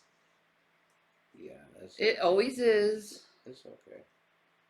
But maybe we could try to explain it. Maybe. You know, first one, he didn't have a fair trial. No. That's definite. You know, whatever. There's a bunch of innuendo. We know this.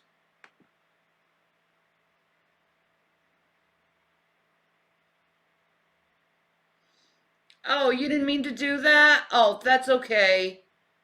Yeah, that's all right. It happens. Yeah, Eli, that was an accident. Sorry. That's all right. It happens. That's okay. It happens. What is up, Iwu crew? The story we have for you today is one to surely give you nightmares and even have you. What you want from me, motherfucker? I could be Jesus or the devil in the same day. You dig? Sounds like Vaughn. Kind of, a little bit. I always think of Amanda Breck with Manson. Really? Amanda Breck definitely has a Manson vibe, but in a good way. It's like I thought he was cool, dude. Rethinking the people with whom you spend your time, especially those who you think you can trust. Yeah.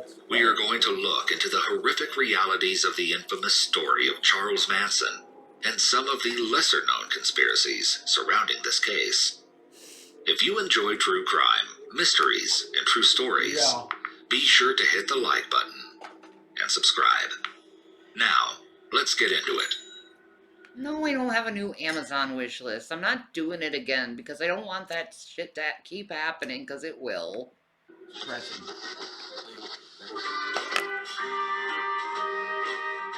In early 1934, 16-year-old Kathleen Maddox hit a crossroad. Oh, that's a beautiful car.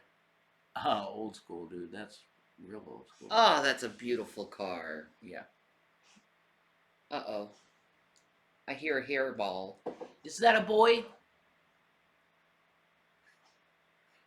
Is he gonna have a hairball? I don't think so. Do we have to clean up his puke? It's no big deal. I do it. It's all right. You okay, Gavin? You It's okay? Yeah, he's soft. He's getting older. We may have to get him hairball control food. I never seen him struggle. He's. I know the older they get, the more they do that, though. Okay. Well, if Cats. it to be a problem, we'll do it. Yeah, just trust me on this. I know cats. Mm-hmm. I can't wait for them to do the disturbing origins of Shanny for Christ. No. Well, I would never intentionally harm someone ever. Yeah, I can say that for me too. I would never do that. So I don't think you're gonna see that. I don't think I'm capable. In her life, I'm not. when she realized that she was pregnant with a child from a man by the name of Colonel Walker Henderson Scott Sr., who she had been seeing for only a short amount of time. Despite the sound of his name, Colonel had no affiliation with the military, though he did have Kathleen convinced that he had been called away on Army business as soon as he found out that he was going to be a father. Following Colonel's inevitable abandonment, Kathleen found herself in a new relationship with a man named William Eugene Manson. Despite sticking around for her pregnancy, he still wasn't an appropriate partner, as he was often prone to alcoholism. They were married in August 1934. 3 months later, on November 12, 1934, in Cincinnati, Ohio, Kathleen gave birth to a baby boy, who she named No Name Maddox. Oh, they got hitched. No Name Maddox. They didn't even name him. Oh.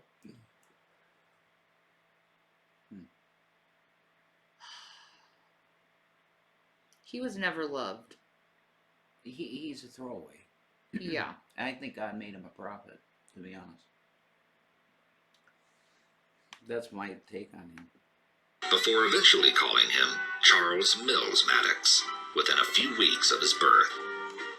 By April of 1937, William divorced Kathleen after an alleged gross neglect of duty when taking care of Charles. Upon their divorce, Charles took William's last name, Manson. Oh. He was never loved.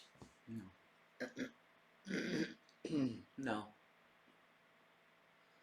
It's sad, man.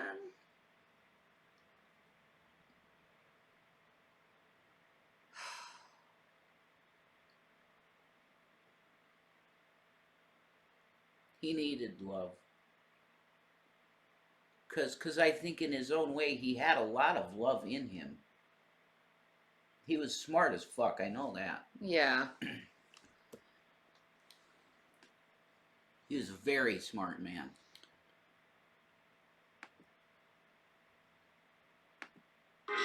Thus, the infamous Charles Manson received the name that would end up going down in history, but for all the wrong reasons. Charles' childhood was tumultuous, to say the least. A few years after his parents' divorce, Charles's mother was arrested for both assault and robbery, and ended up in prison for 5 years. Charles did not cope well with his mother's imprisonment. When Kathleen was finally released on parole in 1942, Charles was a visibly different child. It appeared to his aunt and uncle, whom he lived with during his mother's sentence, that Charles was the happiest he had ever been when he was finally reunited with his mother.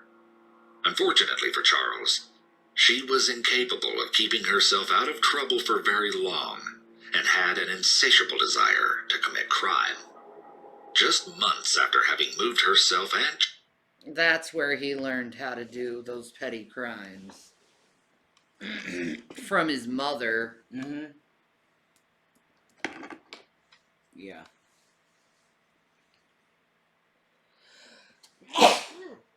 Bless you. Oh, sorry about that. Oh. It's a body response. You can't help that. Oh. My girls. Pity. That's all I feel. It's just pity. Because just like, if people just did the right thing. Looking for that? No, I'm looking for my phone. Where the fuck did I put it? Oh, it's right here. No, I didn't get any Wendy's Chotosaurus. I would love some Wendy's chili, though. Chotosaurus. That's a great name. Paradiem Rex. Right. Paradiem Rex. Exactly. It's pretty great.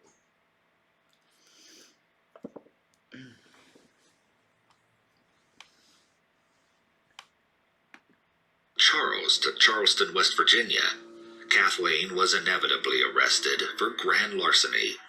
Though she was never convicted for the crime, Kathleen nonetheless found herself in a bad place once more.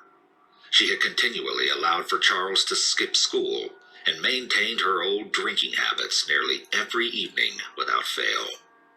Eventually, Charles and his mother ended up moving again, this time to Indianapolis, where his mother remarried, and Charles ended up committing his first series of crimes. The thing about Charles Manson, even as a boy, was that once he started something, he could never, ever stop. When Charles was only 9 years old, he committed his first act of arson by literally single-handedly burning down his elementary school. Holy You see, shit. Charles was a troubled kid. He was angry. He wasn't loved. His mother taught him crime. Yeah. Yep. Ugh. That's heartbreaking, dude. 9 years old and wanting to do that crap. Yeah. Like, was he just into fire, or did he do it like he may have just liked fire and did it by accident and it got caught on fire? It may not have been like done intentionally. Maybe. Yeah, maybe. I don't know. He's I don't 9. Yeah. That's horrible. Either way. I know. But who desperately wanted to be loved and accepted by his mother. There we go. Unfortunate. There we go. He desperately wanted to be loved and accepted by his mother, so he started acting out. I bet he was BPD. Probably. Early childhood trauma, man. I bet he was BPD. Yeah.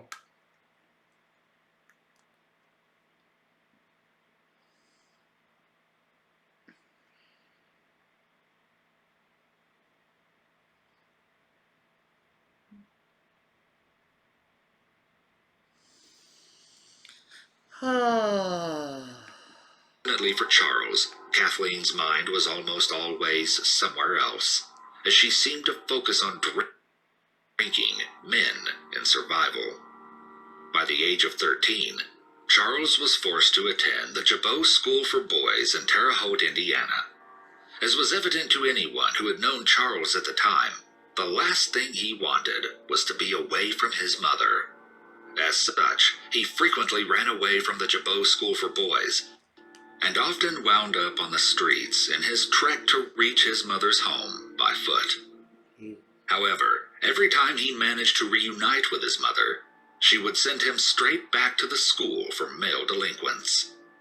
With each escape from the school grounds, Charles's antics became more and more risky. He slowly began robbing stores and even committing petty theft while working for Western Union to make a little extra cash. After months of getting away with... Well, you know what? His mom doesn't, give a shit about him. Why should he care about anyone else? Like, you gotta think of it from his perspective. Like, no one gave a shit about this kid. Yeah. That's right. They all threw him away. I wouldn't have.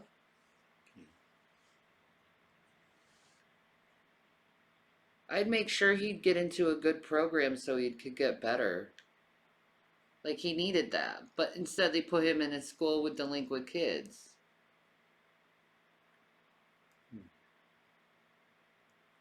Alright, well, if you want to give me the video, please put it on my Twitter at Shanny Needs Love, or DM me on my Instagram as Shanny Needs Love. These smaller robberies, Charles was eventually caught for the first time in 1949.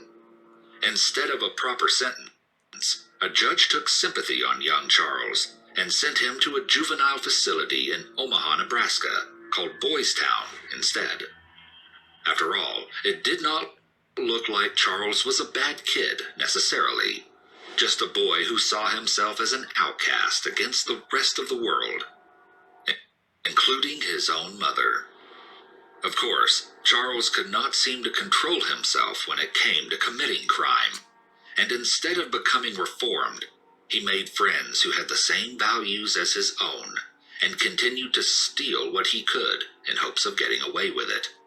Each time Charles was caught and arrested, he was sent to some new establishment for delinquent boys in hopes that the rules and regulations there could help turn him into a better man. Ultimately, Charles's time spent at the Indiana Boys' School proved to be the worst situation he had experienced yet. Yeah, he was thrown away and just told he was bad his whole life. What did you fucking expect? Yeah. It's true. Like, usually kids act out like that if they're looking for attention. And he never got the attention that he needed. You know? Maybe a mother to hug him or something. Yeah.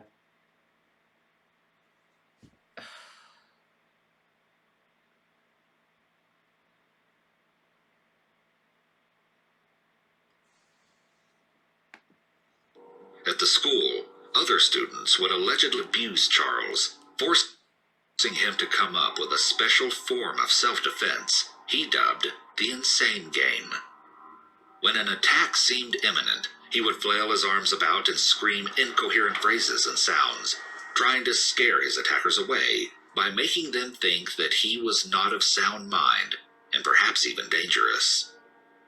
For the most part, this method worked for Charles to protect himself. However, he was still completely miserable while locked within the walls of the Indiana Boys' School. While there, Charles managed to escape on 18 different occasions. On his final escape attempt, Charles was arrested, having stolen a vehicle on his way across state lines. As this was a federal crime, he was sent to Washington, D.C.'s National Training School for Boys. The caseworker aiding Charles' transfer had hoped that this transition would be enough for Charles to properly shape up before he became an adult. As part of his entry to the facility, officials noted that Charles was almost entirely illiterate, though his IQ was 109, making him undoubtedly smart, yet very reckless. An often dangerous combination. Manson was in and out of prison from October 1951 to 1967 for various crimes such as more stolen cars, abuse, and even pimping out underage girls for extra cash. Nearly every time he was close to parole, something inside of Charles seemed to snap, making him lash out in ways that ended up negatively affecting his predetermined release dates. As a result, maybe he felt trapped his whole life and no one allowed him to be, like, no one allowed him to, like, bloom. No one encouraged him. Having support. No, he had no support. None. This is why support is so important when in regards of mental illness. Because this stuff happens. This is why we need, like, children need, special support when trauma happens. Like, you don't want to overly traumatize your child. And he was. His mom was a criminal too.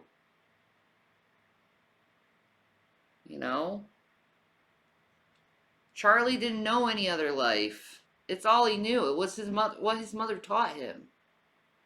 He didn't know any better. And yeah, he was sent from one facility to another facility. But in his eyes, it was like his mom pushing him away.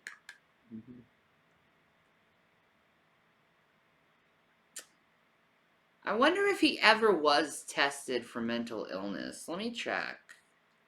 I'm pretty sure. They had him on meds, didn't they, for a while? Yeah. I'm pretty sure.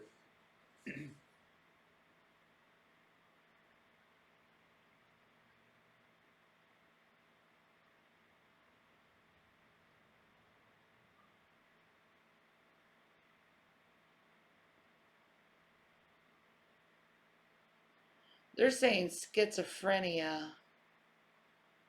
And then he was diagnosed with antisocial personality disorder.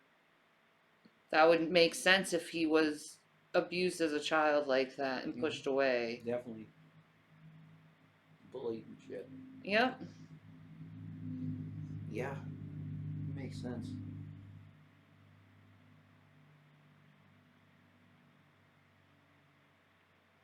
He was also diagnosed with schizophrenia and paranoid delusional disorder. Bless. This is why mental health is important and people need to get help. Everyone.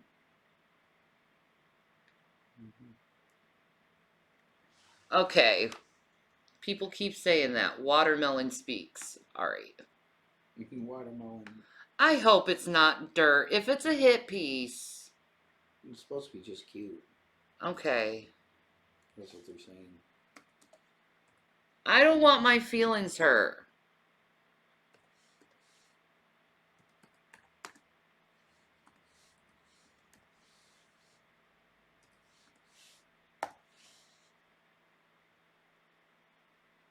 Okay.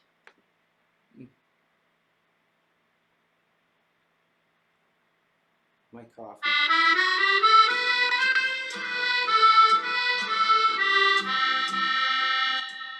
Bonjour, Kerry, mon cher. C'est moi, Pierre Watermelon. How do you say? That's so cute. The floof. The flute. Yes.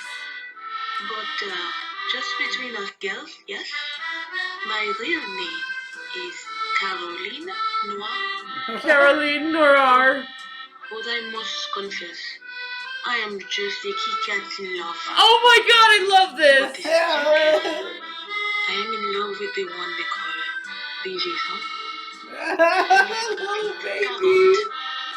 The little petite carotte. Oh my god. But, Ow.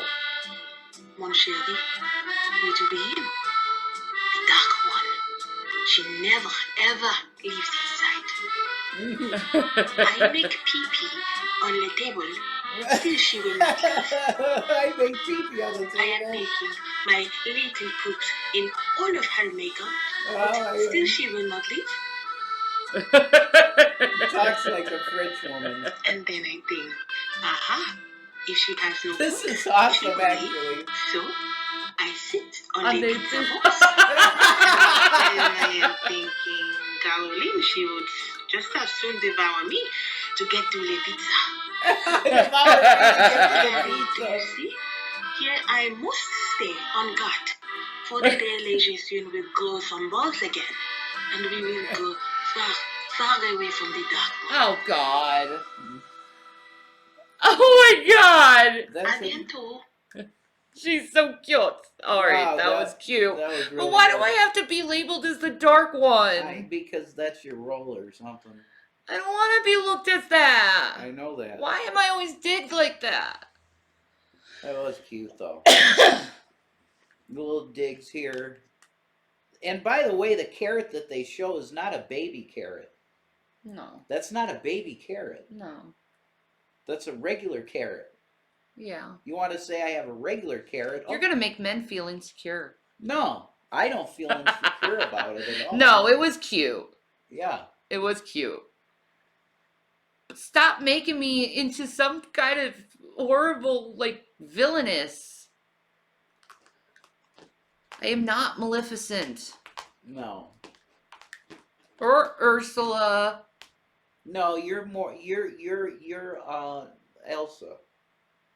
Yeah, I'm Elsa. You're Elsa. Definitely, that's your princess. Hi, baby. That's a baby boy. Do you think that's why they made Elsa to represent emotionally damaged girls? Maybe. I think that's why they made her. That she does. Because Jasmine is with it. She's just a princess. Hi, baby. Cinderella's with it. She's just a princess. Belle is with it. baby. She's just a princess. Elsa's got issues. Hi, baby. What is it? What is it, my handsome boy? He's a good boy. He's a good, handsome boy. I love you. I love you. He's in love with me. That's so cute. I know, she is. That was cute. Gavin's like, no, I will love you, mommy. Thank you, Gavin. Yeah. You're a good boy. You're handsome. They make cat food with carrots in it. Yeah, that I think they Do they? I think they do. You eat carrots. Did you know that? You like carrots? Gavin, you want food? He's so cute. He loves his fish. He loves his gravy. Yeah. Wow. He's my baby. Yeah. You're so good, baby. All right, we're gonna get to Charlie. Yeah, can you please pray for me? Yes. What the fuck? Whoa, that's weird. The then 32-year-old Charles Manson had spent more than half of his life in correctional facilities. That's In sad. fact, on his final release from prison, on March 21st, 1967, Charles claimed that prison had essentially become his home. Yep. He even asked for permission to remain behind bars. Wow. He was denied. Perhaps if the They authorities threw him had out known anyway? the monster he would inevitably become, they would have begged for him to stay in prison. La Petite Carrot, yeah. Once Charles was officially a free man, something rather peculiar occurred. You see, Charles Manson had something captivating about him that intrigued people. Something that made people stop, stare, and listen. When he was released from prison, Charles lived mostly by begging for survival until he met Mary Brunner, a library assistant at Berkeley, and he moved in with her. Berkeley. Eventually, they shared the residence with 18 other women, and Charles soon found himself developing a small following of misfits, all from the state of California. He dubbed himself as a guru, with most of his followers being women, though a few men also found themselves Crazy incessantly brother. interested in the life that Charles had started to lead after years of imprisonment and abandonment. At the heart of Charles's cult-like group were individuals by the names of Charles Tex Watson, Robert Beausoleil, Mary Brunner, Susan Atkins, Linda Kasabian, Patricia Krenwinkel, and Leslie Van Houten. Each of Charles' followers was lured in seamlessly by Charles as his personality led people to trust him, and the lifestyle he offered fit perfectly into the 1967's Summer of Love. Charles offered a place of belonging for many, where they practiced free love and indulged in consuming newly accessible drugs. The group, under Charles's leadership, Now, see, who actually says that he was the leader of that? Maybe they were just all hating together and doing drugs. That's always what it looked like and sounded like to me. They didn't have a leader. He was just like... Yeah, none of them said he was a leader. That's the thing. He's the head personality in the group. That doesn't mean... Hey, man, he wanted to go back in jail, so... he knew it was his home. He wanted to stay there. Yeah.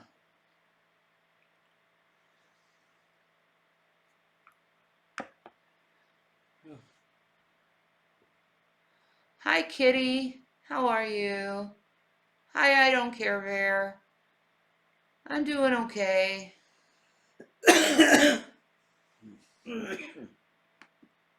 referred to themselves as the Manson family, a title that would end up plastered on newspapers Better than for yesterday. years to come. Despite the popular assumption that Charles was a hippie and that he had created a hippie cult, he actually saw himself as distinct from the phenomenon of hippies. No, he calls himself a beatnik. I was a beatnik. Yeah. He doesn't say he was a hippie. He said he was a beatnik. Yeah. The only reason why he was with the hippies is they had the weed. That's his story. Hi, I don't care, Bear.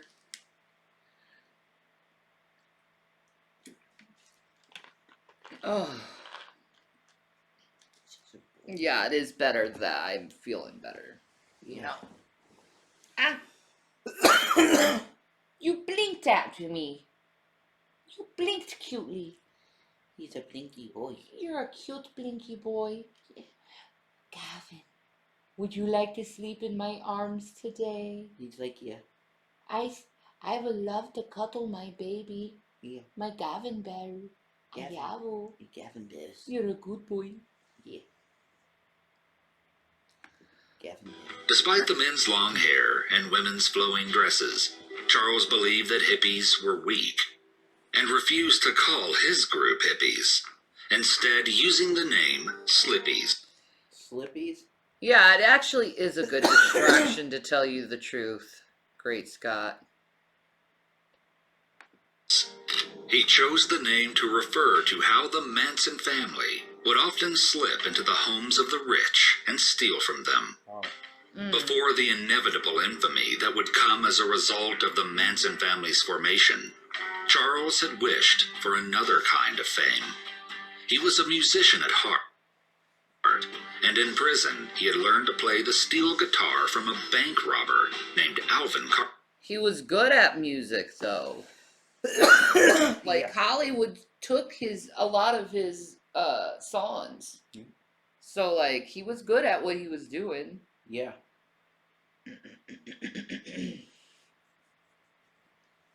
Straight up. Purpose. Charles had even met with Dennis Wilson from the Beach Boys on multiple occasions See? to discuss music and the potential release of new songs. Unfortunately for Charles, he often found him.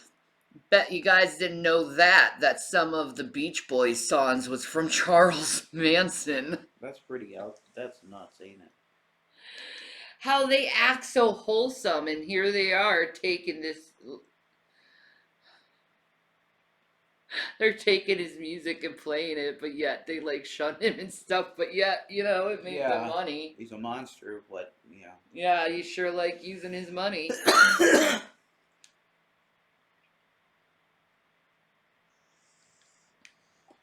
I mean, it doesn't matter if they took his song and slashed his name out of it. His music is still being glorified. Yep. And That's Charles knew that. Of course. Himself and his musical talent specifically being taken advantage of by those around him. In fact, the Beach Boys even ended up stealing an original song written by Charles himself, and both recorded and released it without giving any credit to him. Wow, there you go. Putting his music woes behind him, Charles focused. Did I just say that? Yep. And there's your proof. It's in this. It's like they fact check this shit. There you go. That happened. See, I know my facts.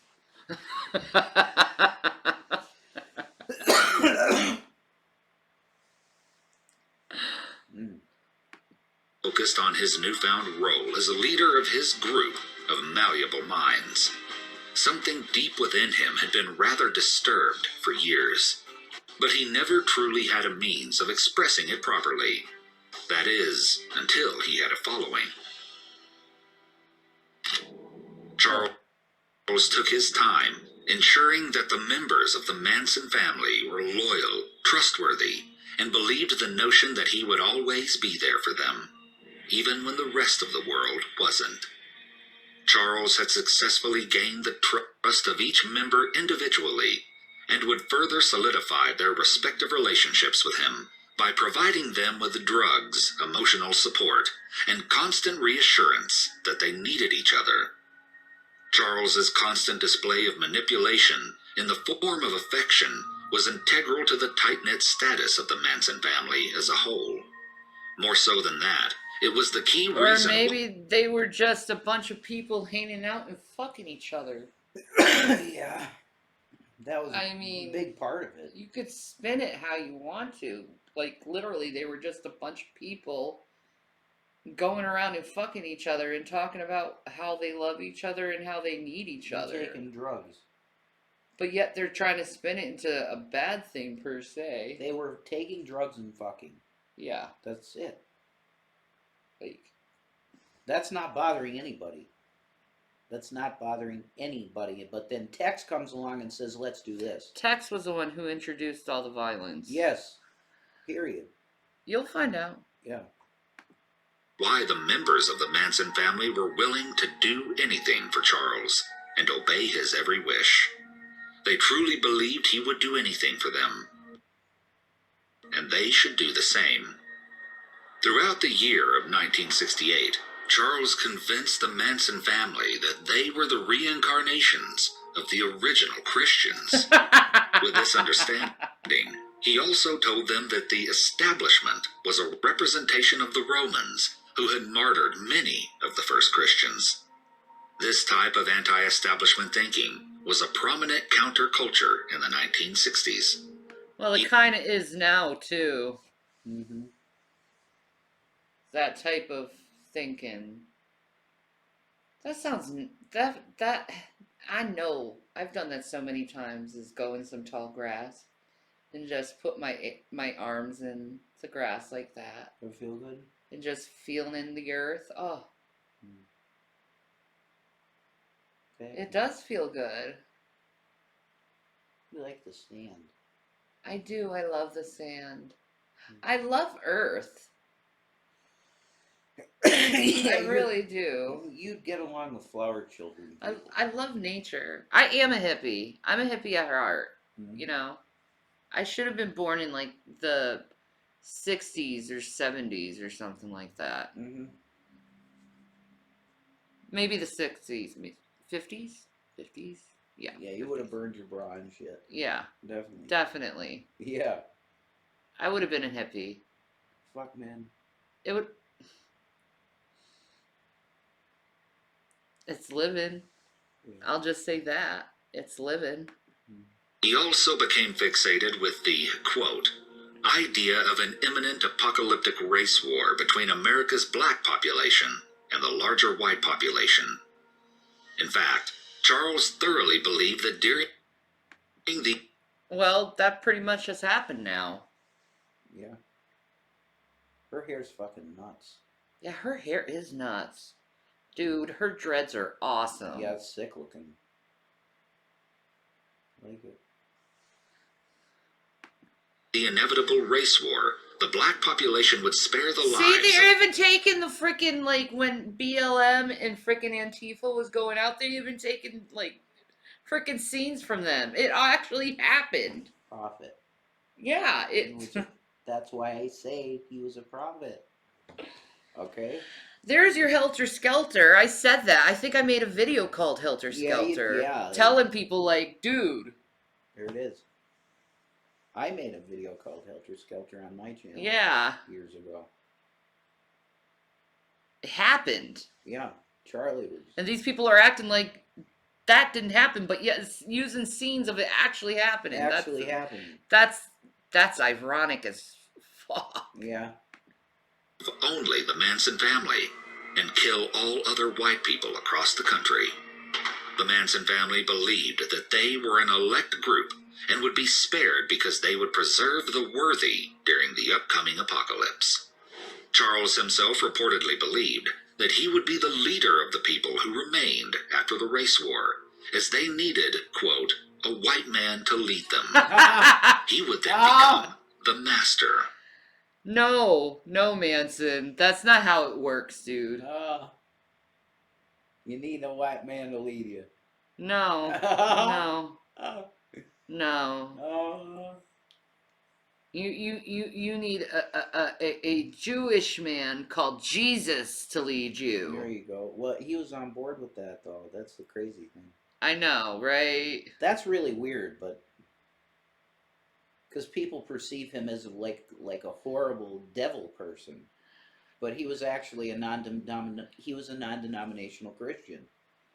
He probably using that face because he got sick of the reporter. No, that's what he would do to Yep. defend himself. Yep. He'd act crazy so that people would leave him alone.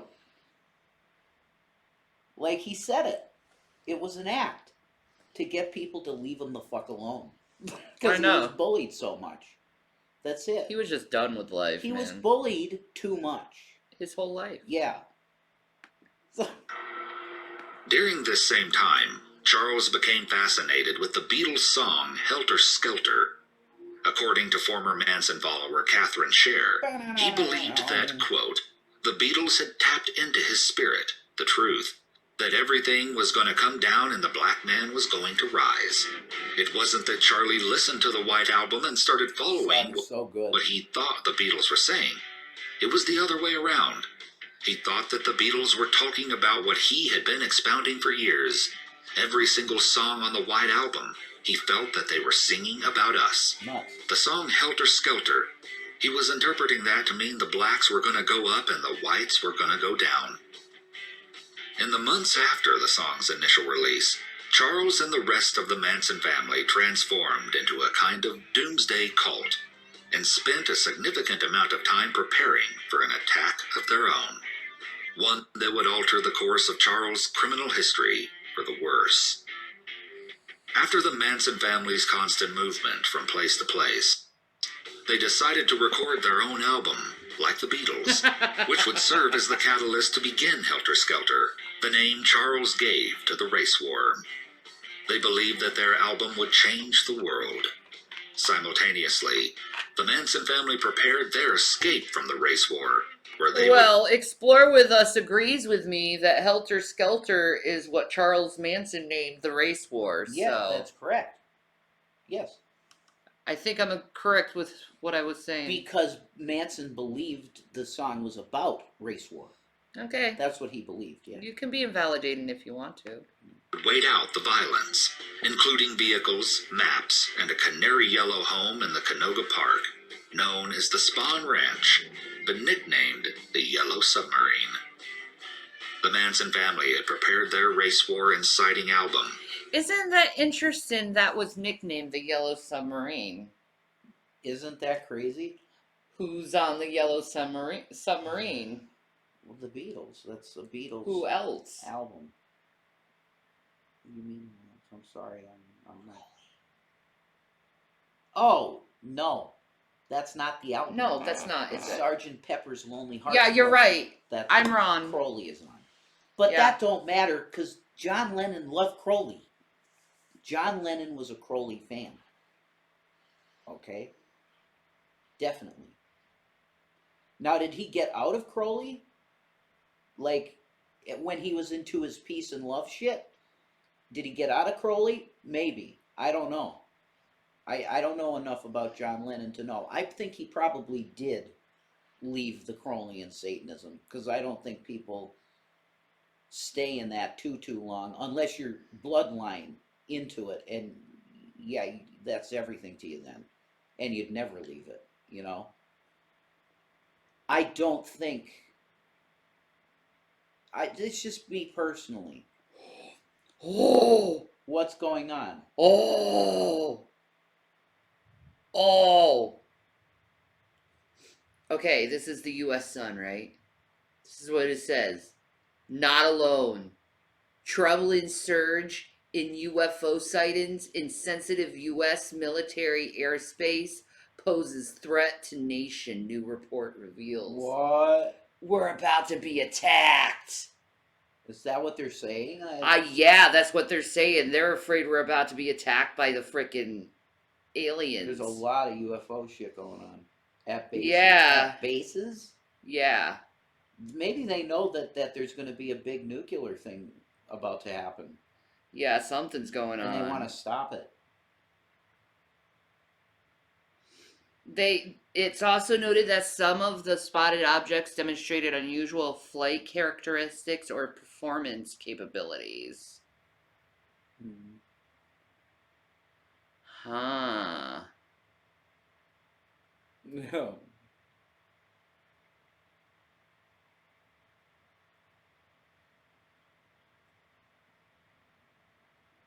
Oh. Ah. Right, Chodosaurus? I wish we got attacked by aliens. Anything to break up the monotony. I think Shanny would survive an alien attack, but not Rev. No. Probably not. My ass would survive. Yeah. I don't know. I feel too anemic I'm like Cher. to fight. I will survive the nuclear apocalypse with the roaches and Cher. That's what I'm like.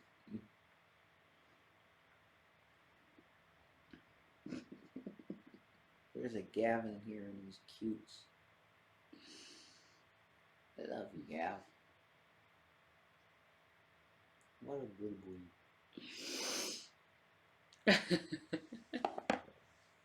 Gavin, good boy. And they planned to play it for the famous record producer, Terry Melcher.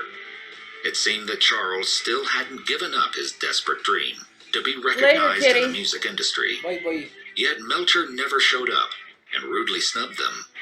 Many people believe that Charles must have been a terrible musician, but in fact, Neil Young actually compared his music as, quote, quite good.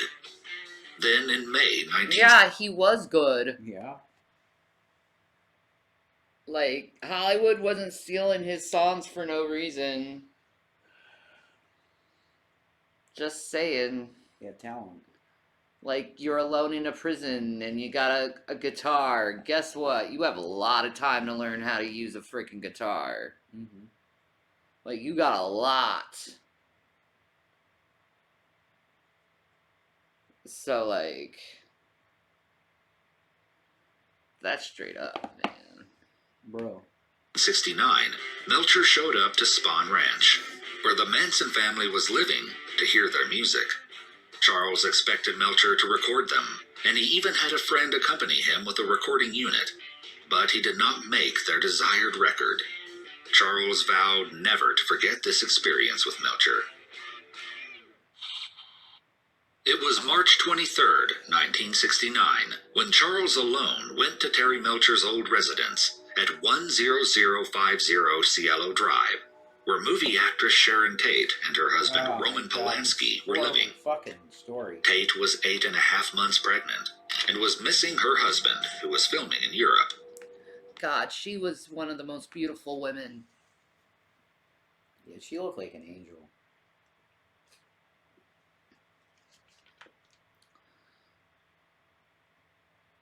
How does that guy end up with that? I don't get that. That guy's a disgusting pervert. There you go.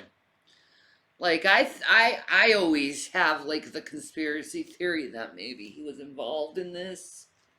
I mean, Rosemary's Baby. I mean, come on. Yeah. Charles was seen by Shiro Katami, a photographer who was at the house to take pictures of Tate before she was due to leave for Rome. Hatami watched as Charles entered the premise and headed towards the main house. And when Hatami... When Tarantino... Why is it like Tarantino? What the hell? That's weird. It's really weird since Once Upon a Time in Hollywood. Yeah. Did Tarantino do that as a joke? I don't think so. Once Upon a Time in Hollywood is about this shit. I know that. That's funny. Someone is trolling. I guess. He asked what he wanted. Charles reportedly asked for someone whose name he didn't recognize. Hatami apparently told Charles that the house belonged to the Polanskis, and Tate herself came to see who was there. Together they watched as Charles went to the guest house and then left without a word to them. He returned again that evening and asked for Rudolph Altabelli, the property owner who had rented to Melcher and then the Polanskis, and was living in the guest house where Melcher was. Altabelli asked Charles not to disturb anyone at the house, and so he left. But the next day, when Altabelli and Tate left for Rome, she reportedly asked him if that creepy-looking guy had returned. By June of 1969, Charles decided it was officially time for Helter Skelter to begin. His plan was to have his followers commit a series of murders and stage them to appear racially motivated, so as to initiate the race war that Charles had assumed to be inevitable. As their first act, he instructed Tex Watson to defraud a black drug dealer whose name was Bernard Lotsapapa Crow. The plan went haywire immediately when Crow... Lots of Papa Crow. Lots of Papa. Lots of Papa Crow. What the shit? That's a hell of a name. It's an insane name. Oh, I love that name. Lots of Papa Crow. Man. This is a baby boy. Hi, baby. Isn't he sweet? He put his hand in my hand. You're a handsome boy. Yeah. Yes, a handsome boy. He loves you. Yes, a handsome boy. He's a good guy. Threatened to kill everyone at the Spawn Ranch. The Manson family took the threat seriously and shot Crow in Manson's apartment in Hollywood. He expected there to be retaliation from the Black Panthers, though Crow wasn't a member.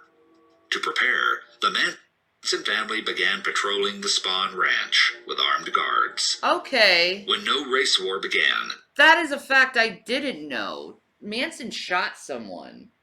Mm-hmm. Yeah, I knew that he had done that like once. That he had... Yeah. That's attempted murder. Yeah, it is. He should be in jail for that. Yeah, that's attempted murder, straight up. Mm-hmm. That's it. Straight up, man. Mm-hmm. Straight up. He needed somebody to fucking care for him. Yeah, He but really every time did. someone tried to put him in a reform school, he wouldn't listen. No, and he'd run away. Yeah. I know. So maybe a mental facility would have been better for him. Definitely.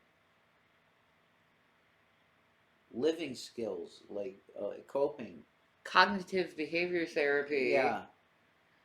'Cause he was like lost in his own mind in a lot of ways. Well, that's because he was in with no one most of his life. Yeah, he was just stuck in these places. He's just stuck in places.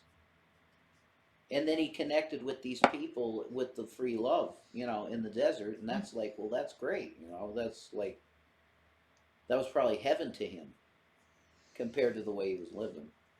I know. To just be hanging out with girls and doing drugs and having sex, like, don't sound bad. No. So there you go. Charles then set his sights on Gary Allen Hinman, a music teacher and PhD student at UCLA who had become an acquaintance to the Manson family. On July 25th, 1969, some of the members were sent by Charles to see Hinman and convince him to join them and sell his stocks and bonds to give money to Charles. Hinman refused and was held hostage for 2 days. To try to force him to cooperate, Charles himself brought a sword cut off his and cut ear. Hinman's ear with it. Bobby Beausoleil ended up stabbing Hinman to death. That is, he did admit to that. He disrespected me and I took his ear. And then Bobby stabbed him to death. Who's Bobby? The person he was with. Oh, okay. That's weird. So he witnessed a murder, so he's accessory to murder. Yeah. And attempted murder. And attempted murder. Yeah. He should be in jail. Yeah. How long is a different issue. They put him away forever. Maybe they just felt like he could never be rehabilitated. Yeah, that's probably true. And in moments of psychosis, he'd say things like, if I ever get out of here, I'll kill everybody on the planet, He said shit like that, right? Well, he has schizophrenia. I know.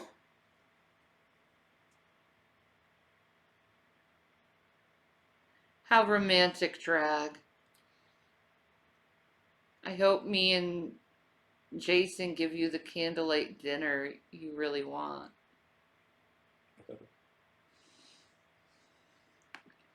And one of the other members used his blood to write on the wall, "Political Piggy," with a Black Panther paw, hoping to stage his death as a racially motivated attack. Beausoleil was arrested on August 6th when he was seen driving around in Hinman's car and on searching. Ah, you dumbass. You took the fucking dead guy's car.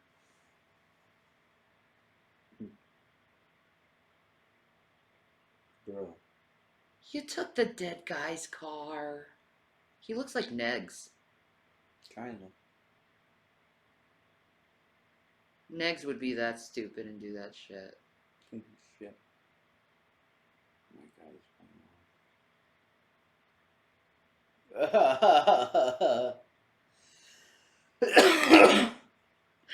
Do you want to get addicted to WoW, honey? No.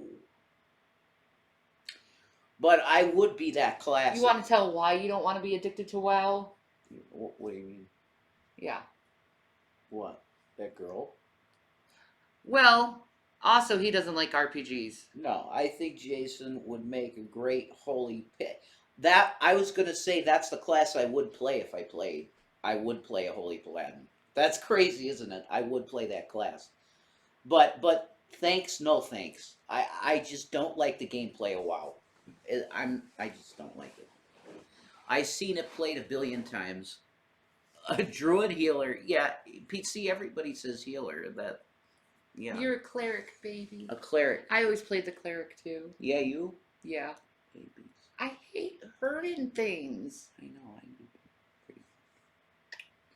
Unless they're demons.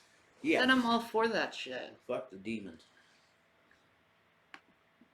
The police discovered the murder weapon hidden in the tire well. 2 days later, Charles told the Manson family that, quote, now is the time for Helter Skelter. Many people now believe that it was Beausoleil's arrest that sparked the horror that would follow. Oh my God, Manson. On August 8th, Charles accompanied 4 other members of the Manson family, Tex Watson, Susan Atkins, Linda Kasabian, and Patricia Krenwinkel, to come with him back to 10050 Cielo Drive. There, Sharon Tate was visiting with her friends Remember when the girls shaved their head bald? Yeah. And they were singing. Yeah, that was Holy nuts. shit, that's insanity, bro. That's a beautiful property. It's awesome, yeah. Hello. Hi, Celeste. Hello, Celeste. How are you, gorgeous? Heyo. You pretty woman, you. Sebring, Wojciech Frykowski, and Abigail Folger. At the time, Charles had no particular interest in Sharon Tate and her company. Rather, he had picked the Cielo Drive residence as his intended location to hit, because he and Watson had Make gumbo. Oh my God. Okay. You're gonna force a sick woman to cook drag? You are evil.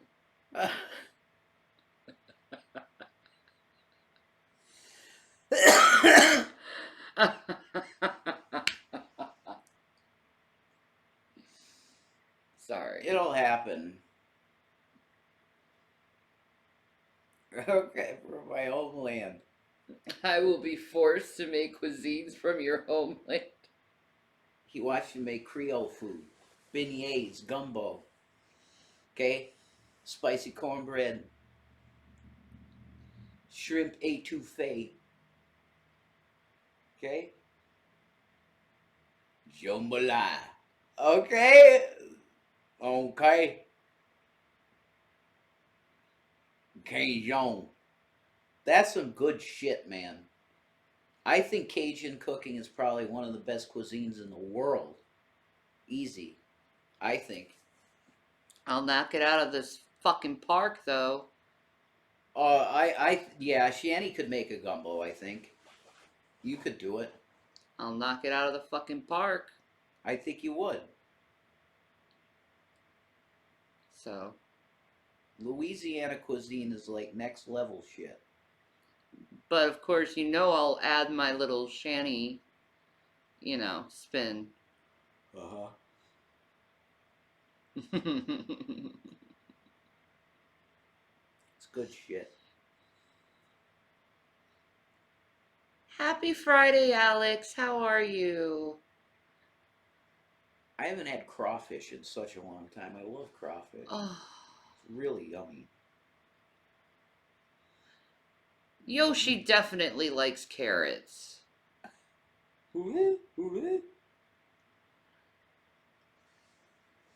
Nutritional both yeast. been there I together wouldn't once put that before, in gumbo. and were both familiar with the layout of the home.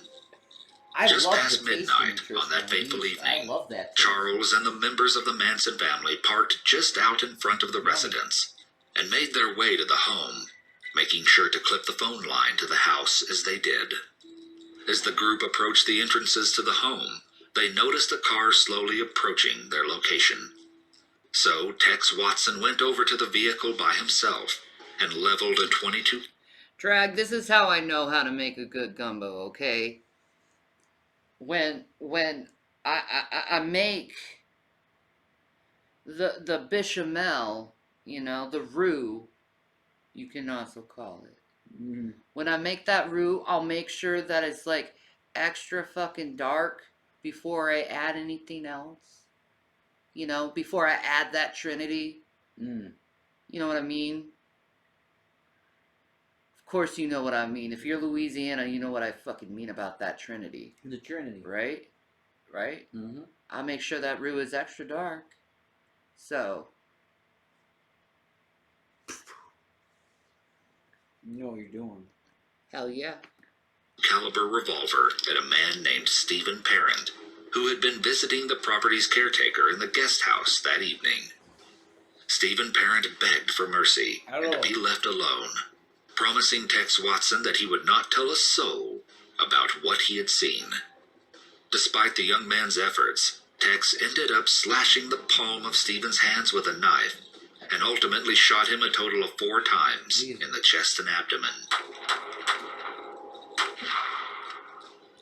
With the only potential witness done away with, the rest of the Manson family helped to push the young man's car out of sight. The group proceeded to cut the Correct. It is Ewu. Ewu all the way, Alex. Yeah, I love this shit.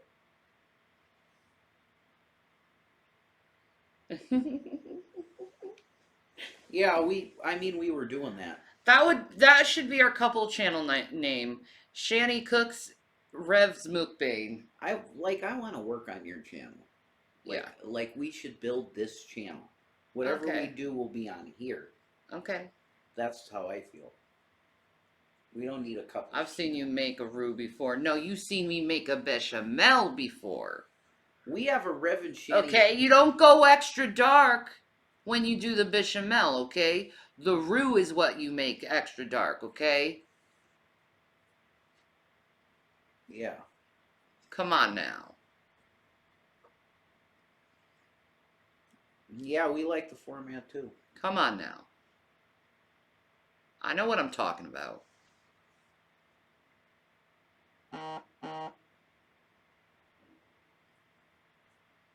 We have a gathering. Exactly. You brown a roux, a bechamel, you leave it, you like make it into this, pretty much the color of melted butter. Mm-hmm. It's important. Yeah. And you must have the carrots, the celery, and the onions. You must have that. Yep. If that ain't there, it's just the flavor's not correct. Mm-hmm. It's not right. You need that. Mm-hmm. Hey, Drag gets emotional over roux. Well, I'm gonna make him motherfucking cry. He'll be like, "Oh my god, she did it correctly." It's so good. She knows. She fucking knows. You know why? I know my daddy taught me how to make gumbo. Yeah. The roux police.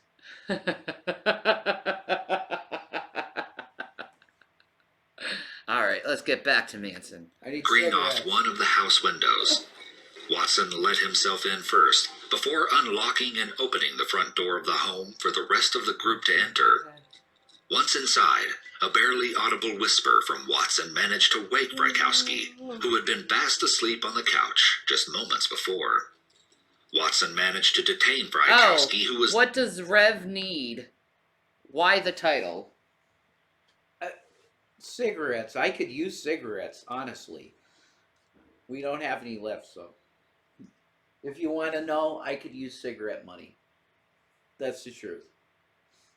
So if you want to, you could hook me up at RevDude, PayPal, if you want to.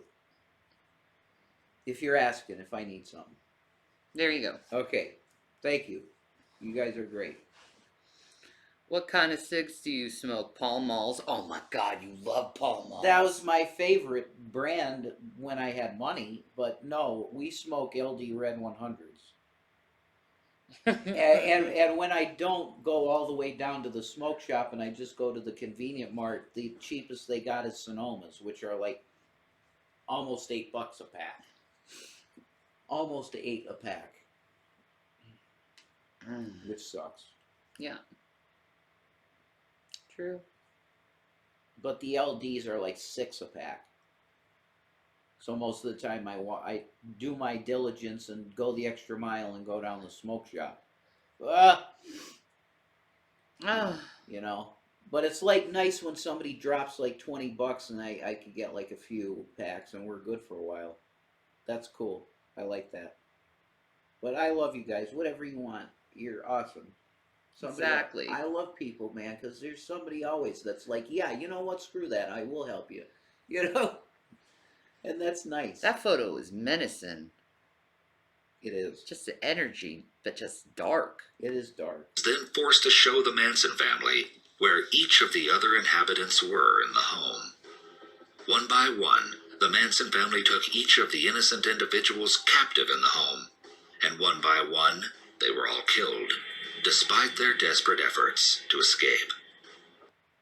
Sebring was shot 7 times. Brykowski was beaten, struck in the head. Oh my god. What the fuck? Oh my god.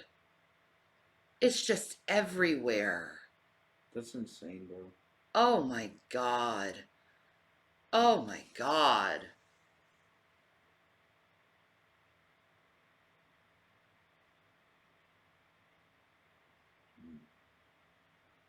That poor man. Really messed up shit.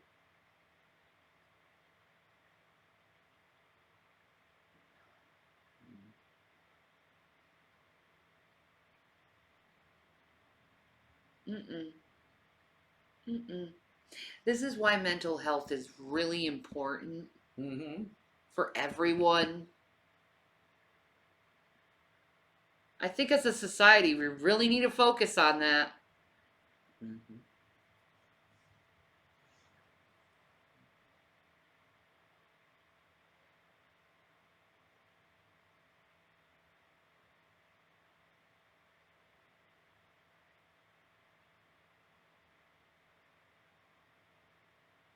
Oh my god. With a kitchen knife? How do you do that with a kitchen knife? That's insane. Oh my god. Yeah. Yeah, I know what happened to Sharon is worse. It's awful. Insanity and really disturbing. Oh my god. 13 times by Watson, stabbed 51 times, and shot twice. Folger was stabbed a total of 28 times, and Tate was stabbed 16 times, resulting in her death and the death of her unborn child. Upon Charles's initial request for the women to quote, leave a sign, something witchy, Atkins used Shannon Tate's blood to write pig on the front door of the home. The following evening, Charles Manson expressed his disappointment with the fact that their victims had quite nearly managed to escape. So Charles... Nah, he can't get out on bail anymore. He's dead. Pello. Charles Manson's dead, dude. He can't get out at all anymore.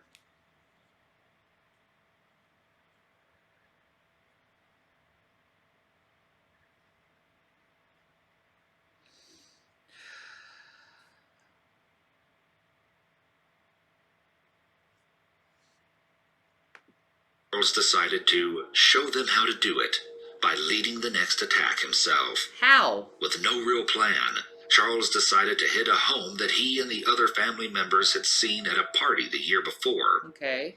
With Atkins, Kasabian, Watson, Krenwinkel in tow, Charles added Leslie Van Houten and Steve Clem Grogan to the mix for that evening's intended murders. Upon arrival at a home located at 3301 Waverly Drive, Charles approached the house on his own, according to Atkins and Kasabian. Though Watson later claimed to have assisted Charles in the beginning stages of the attack by entering the home through the unlocked back door with Charles. When the two made it inside, Charles pointed a gun into the face of a man named Leno LaBianca, who had been sound asleep on the couch in the living room.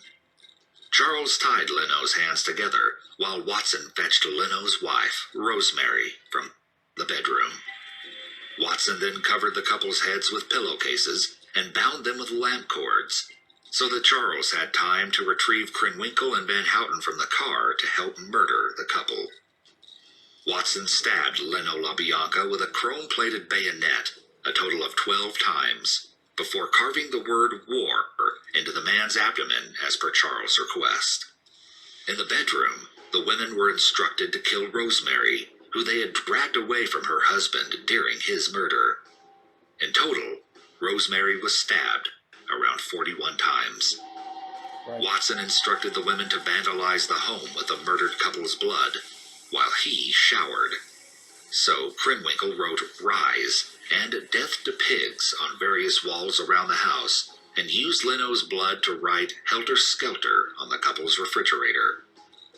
At the same time as the LaBiancas were being murdered, Charles then drove the other 3 Manson family members to the home of an actor he knew.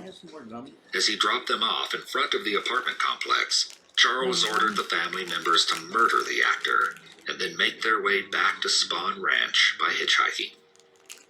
Member Kasabian said that they tried to avoid the murder altogether by purposefully waking one of the neighbors and making it impossible for the group to go through. Looks like we're getting a spammer. Someone's angry person. Somebody's an angry spammer. They are. They're angry. Yeah. They're mad. They're raging. Oh, chill out, man. Dude. Peace, man. It smells so good. Peace. You feel so much better if you choose peace. Texture. Oh. Oh my god. Smell them. Wow. Oh. That's like 90s smell. Yeah. Oh my god. Mmm. Mmm.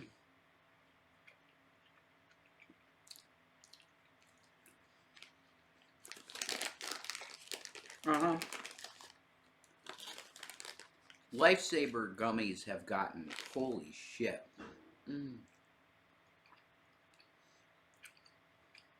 There should be a law against trolls. Okay, fine then.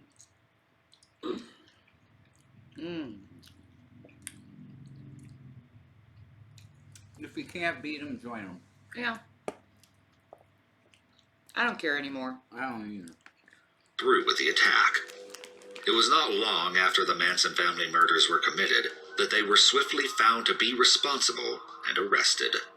Charles Manson himself was found hiding in a cabinet.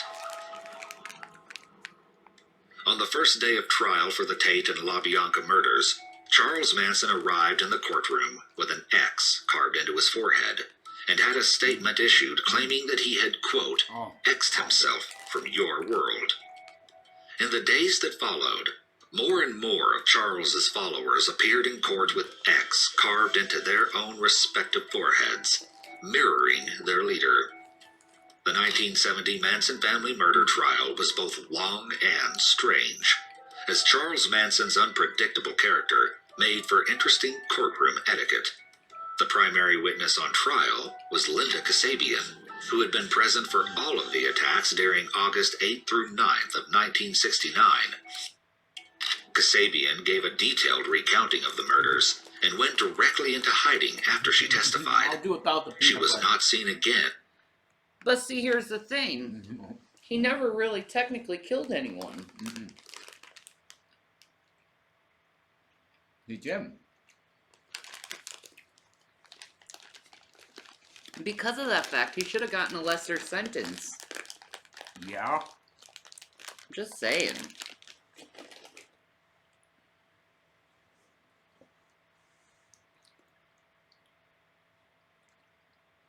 How about Lifesavers gummies dipped in chocolate? That, yeah, like, make like a chocolate, whatever you call that, ganache or what. I don't know what the fuck. It's ganache. And you dip them and then put them in the freezer. That would be the shit. That would be a good, like, Christmas thing. Yeah. That would kick serious ass. Ooh, Roxy, I love that. That is trippy. The key cop. It is. That's cute. For the next 40 years. In the midst of the trial, President Richard Nixon himself stated that he truly believed that Charles Manson was behind each of. I'm kind of upset you guys didn't get lunch today or yesterday. It's okay, Ted. No, God bless you, man. Yeah. Whatever people can afford, we appreciate. If it doesn't come, it's fine. You've never had chocolate-covered gummy bears before, have you, Pello?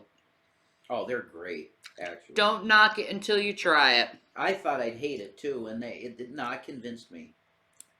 Don't knock it until you try it. That's what I say. You could try it. You might hate it. Mm-hmm. You might hate it. I doubt it. I didn't hate it. Mm-hmm. I was like, no, I'm not going to like this. And then I was like, no, you like it. Of the murders, either directly or indirectly, and should be sentenced as That such. looks like Biden. As a direct result of President Nixon's comments, Atkins, Krenwinkel, and Van Houten sat in the courtroom and chanted, quote, "Nixon says we are guilty, so why go on?" over and over before they were escorted out. Charles began growing increasingly more reckless in the courtroom, and on October 5th, 1970, he actually attempted to kill Judge Older. Charles threatened Thank you, Alex. It's almost like chocolate-covered strawberries, rich but sweet. Yeah, exactly. Yeah, it works. Mm-hmm. I did not think it would, but it does. Mm-hmm. It's yummy. It's great. Older while on the stand before lunging at the judge with a sharpened pencil, intending to stab him in the throat. The defendant's counsel ultimately rested their case, and Atkins, Krenwinkel, and Van Houten said that they wanted to testify. Maybe However, he wanted the to go three to jail. women wanted to testify that Charles Manson was innocent and had no role in the murders whatsoever. Well, yeah, he's... Manson himself decided to testify away from the jury and stated, quote, "These children that come at you with knives, they are your children. You taught them. I didn't teach them. I just tried to help them stand up. Most of the people at the ranch that you call the family were just people that you did not want. I know this, that in your hearts and your souls you are as much responsible for the Vietnam War as I am for killing these people. Oh! I can't judge any of you. I have no malice against you and no ribbons for you. But I think that it is high time that you all start looking at yourselves and judging the lie that you live." He talked a lot about, like a guy that wanted to wake people up. Yeah.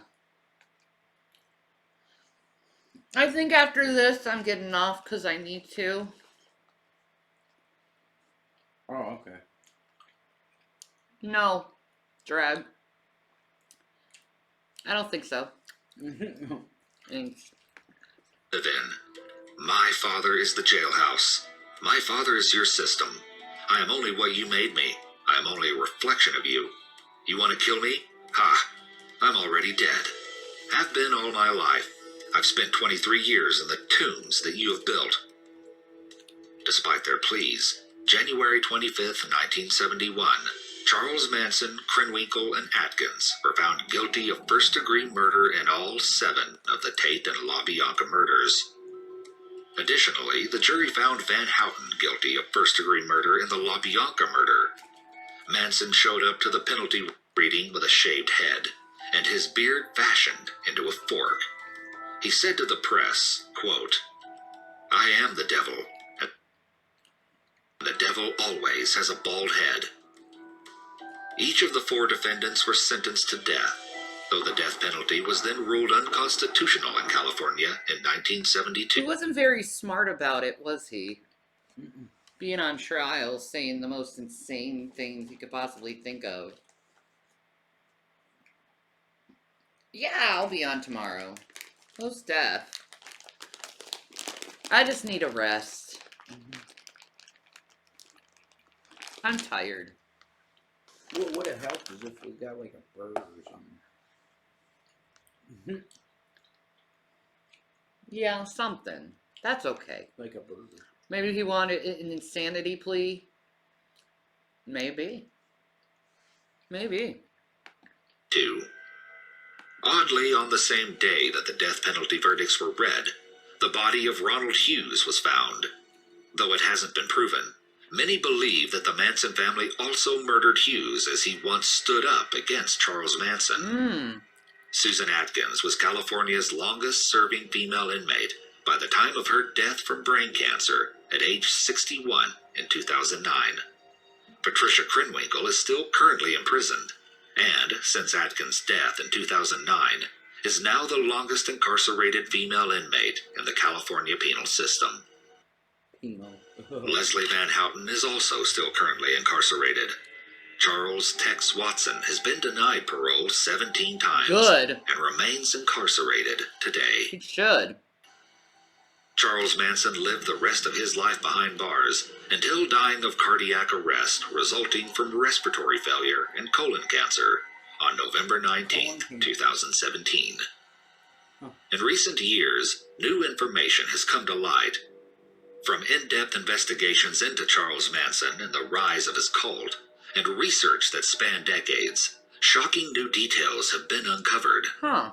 Tom O'Neill, an investigative journalist, began 20 years ago to look into some of the stranger pieces of Manson's case. He says he faced a lot of difficulty seeking answers because many of the records were hidden behind a veil of government secrecy. Huh. But O'Neill noticed something odd. Before 1969, Manson's parole officers allowed him to begin gathering his cult of followers around him, even knowing his history of rampant crime. Even stranger, when his federal parole file was subpoenaed during his trial, the U.S. Attorney General blocked them from being released. This was very unusual, unless they contained CIA MK Ultra. Oh man, maybe. Charlie was mind control. They used to experiment with prisoners. Yeah, homeless kids and shit. Mhm. Yeah. Wow. That's probably it. Mm-hmm. Watch them say it. Yeah, maybe. I don't know. something particularly secretive. It has now been revealed that Manson may have been a lab rat for a CIA-funded doctor who experimented with MK scientific Ultra! God, of literally. mind control. Oh Many my of us God. have heard of the mysterious project MK Shut it. Ultra. Oh! I called that shit! Yeah. So now they're actually saying that that's a possibility. That Manson was in Wow! MK Ultra. See, look at it in the comments. I would be surprised. I think you're spot on. I am spot on, dude. That's insane. MK Ah! Ultra. Wow. I called that shit. Yeah. That's why he acts so weird. Insane. His mind is fragmented. The CIA mind control program where human subjects were tested on to develop drugs that would weaken them as individuals, making And he was sent out to these other people, and he gave them the LSD to infiltrate their minds, and he MK Ultra'd them. Mm-hmm. And then they did this fucked up shit. Mm-hmm.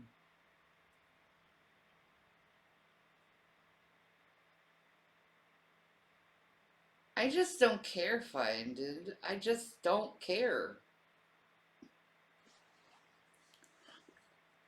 Whatever. them more cooperative to suggestion. The experiments often used LSD, but also other psychoactive drugs. MK Ultra only officially ended in 1973. Mm-hmm.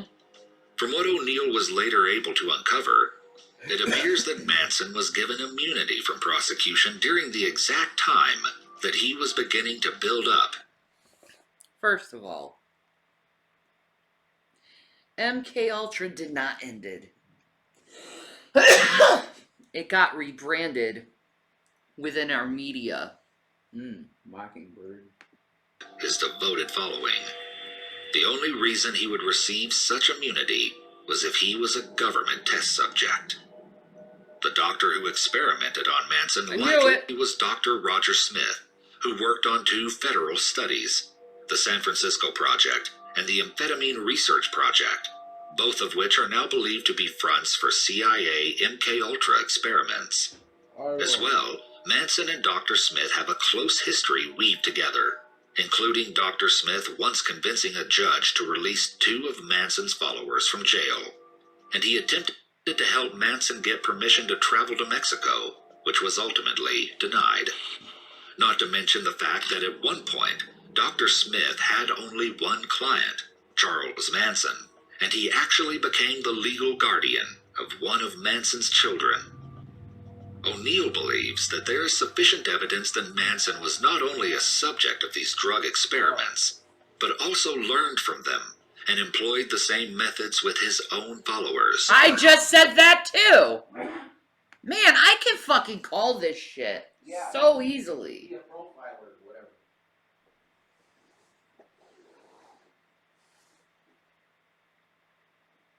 Is there a cabin boy? He's a cabin boy. Dudes, maybe I'm fucking clairvoyant. Maybe that's maybe that's what I am. Partly. A fucking clairvoyant.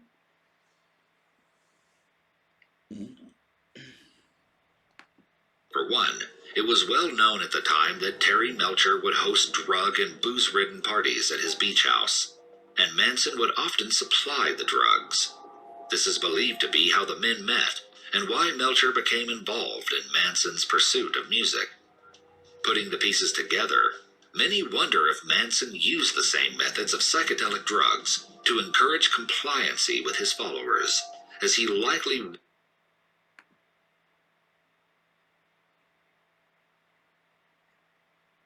I don't like your language, young lady.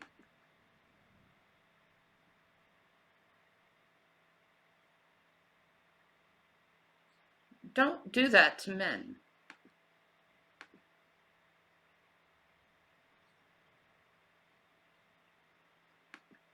witnessed the ways that psychedelics could be used to manipulate people from Dr. Smith, who experimented on him, and he was also known to have drugs in his possession. In 1965, a doctor working on LSD research warned that the drug would lead to LSD cults, where youths who had a desire to, quote, share forbidden activity in a group setting to provide a sense of belonging might cultivate. Note that this was just before the Manson murders began. All of this evidence now seems hardly coincidental, but ultimately, we cannot know for certain. She was demasculating. I don't like that. If Manson was subjected to the highly secretive drug tests, or if he then later used the same methods to encourage others to not only follow him, but to commit atrocious murders. Though Charles Manson is no longer a threat to the world, his mentality has left a lasting effect on the people who trusted and admired him, from a distance and up close. In fact, Charles Manson's beliefs and ideologies have been passed down to younger generations, who wish to continue Manson's plight despite the brutality of the crimes he committed and the crimes of the rest of the Manson family. Manson himself. Shanny, you really need to finish your college education. You would make an excellent therapist. Probably. I bet you would. I'd love it.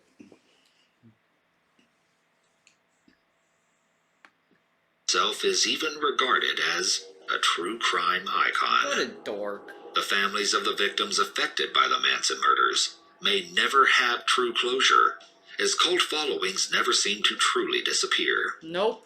Rather, their beliefs may be adopted by others, perpetuated right under our noses. That's correct. If there is one thing that you take away from this video, I hope that it is this. Be careful who you trust, because we often don't see we are being manipulated until it is too late. Yeah, some of us can see it from the very beginning, but don't say shit, because they're just waiting. Anyway, I'm gonna end this. I need to lay down. My baby. My back is officially like, no.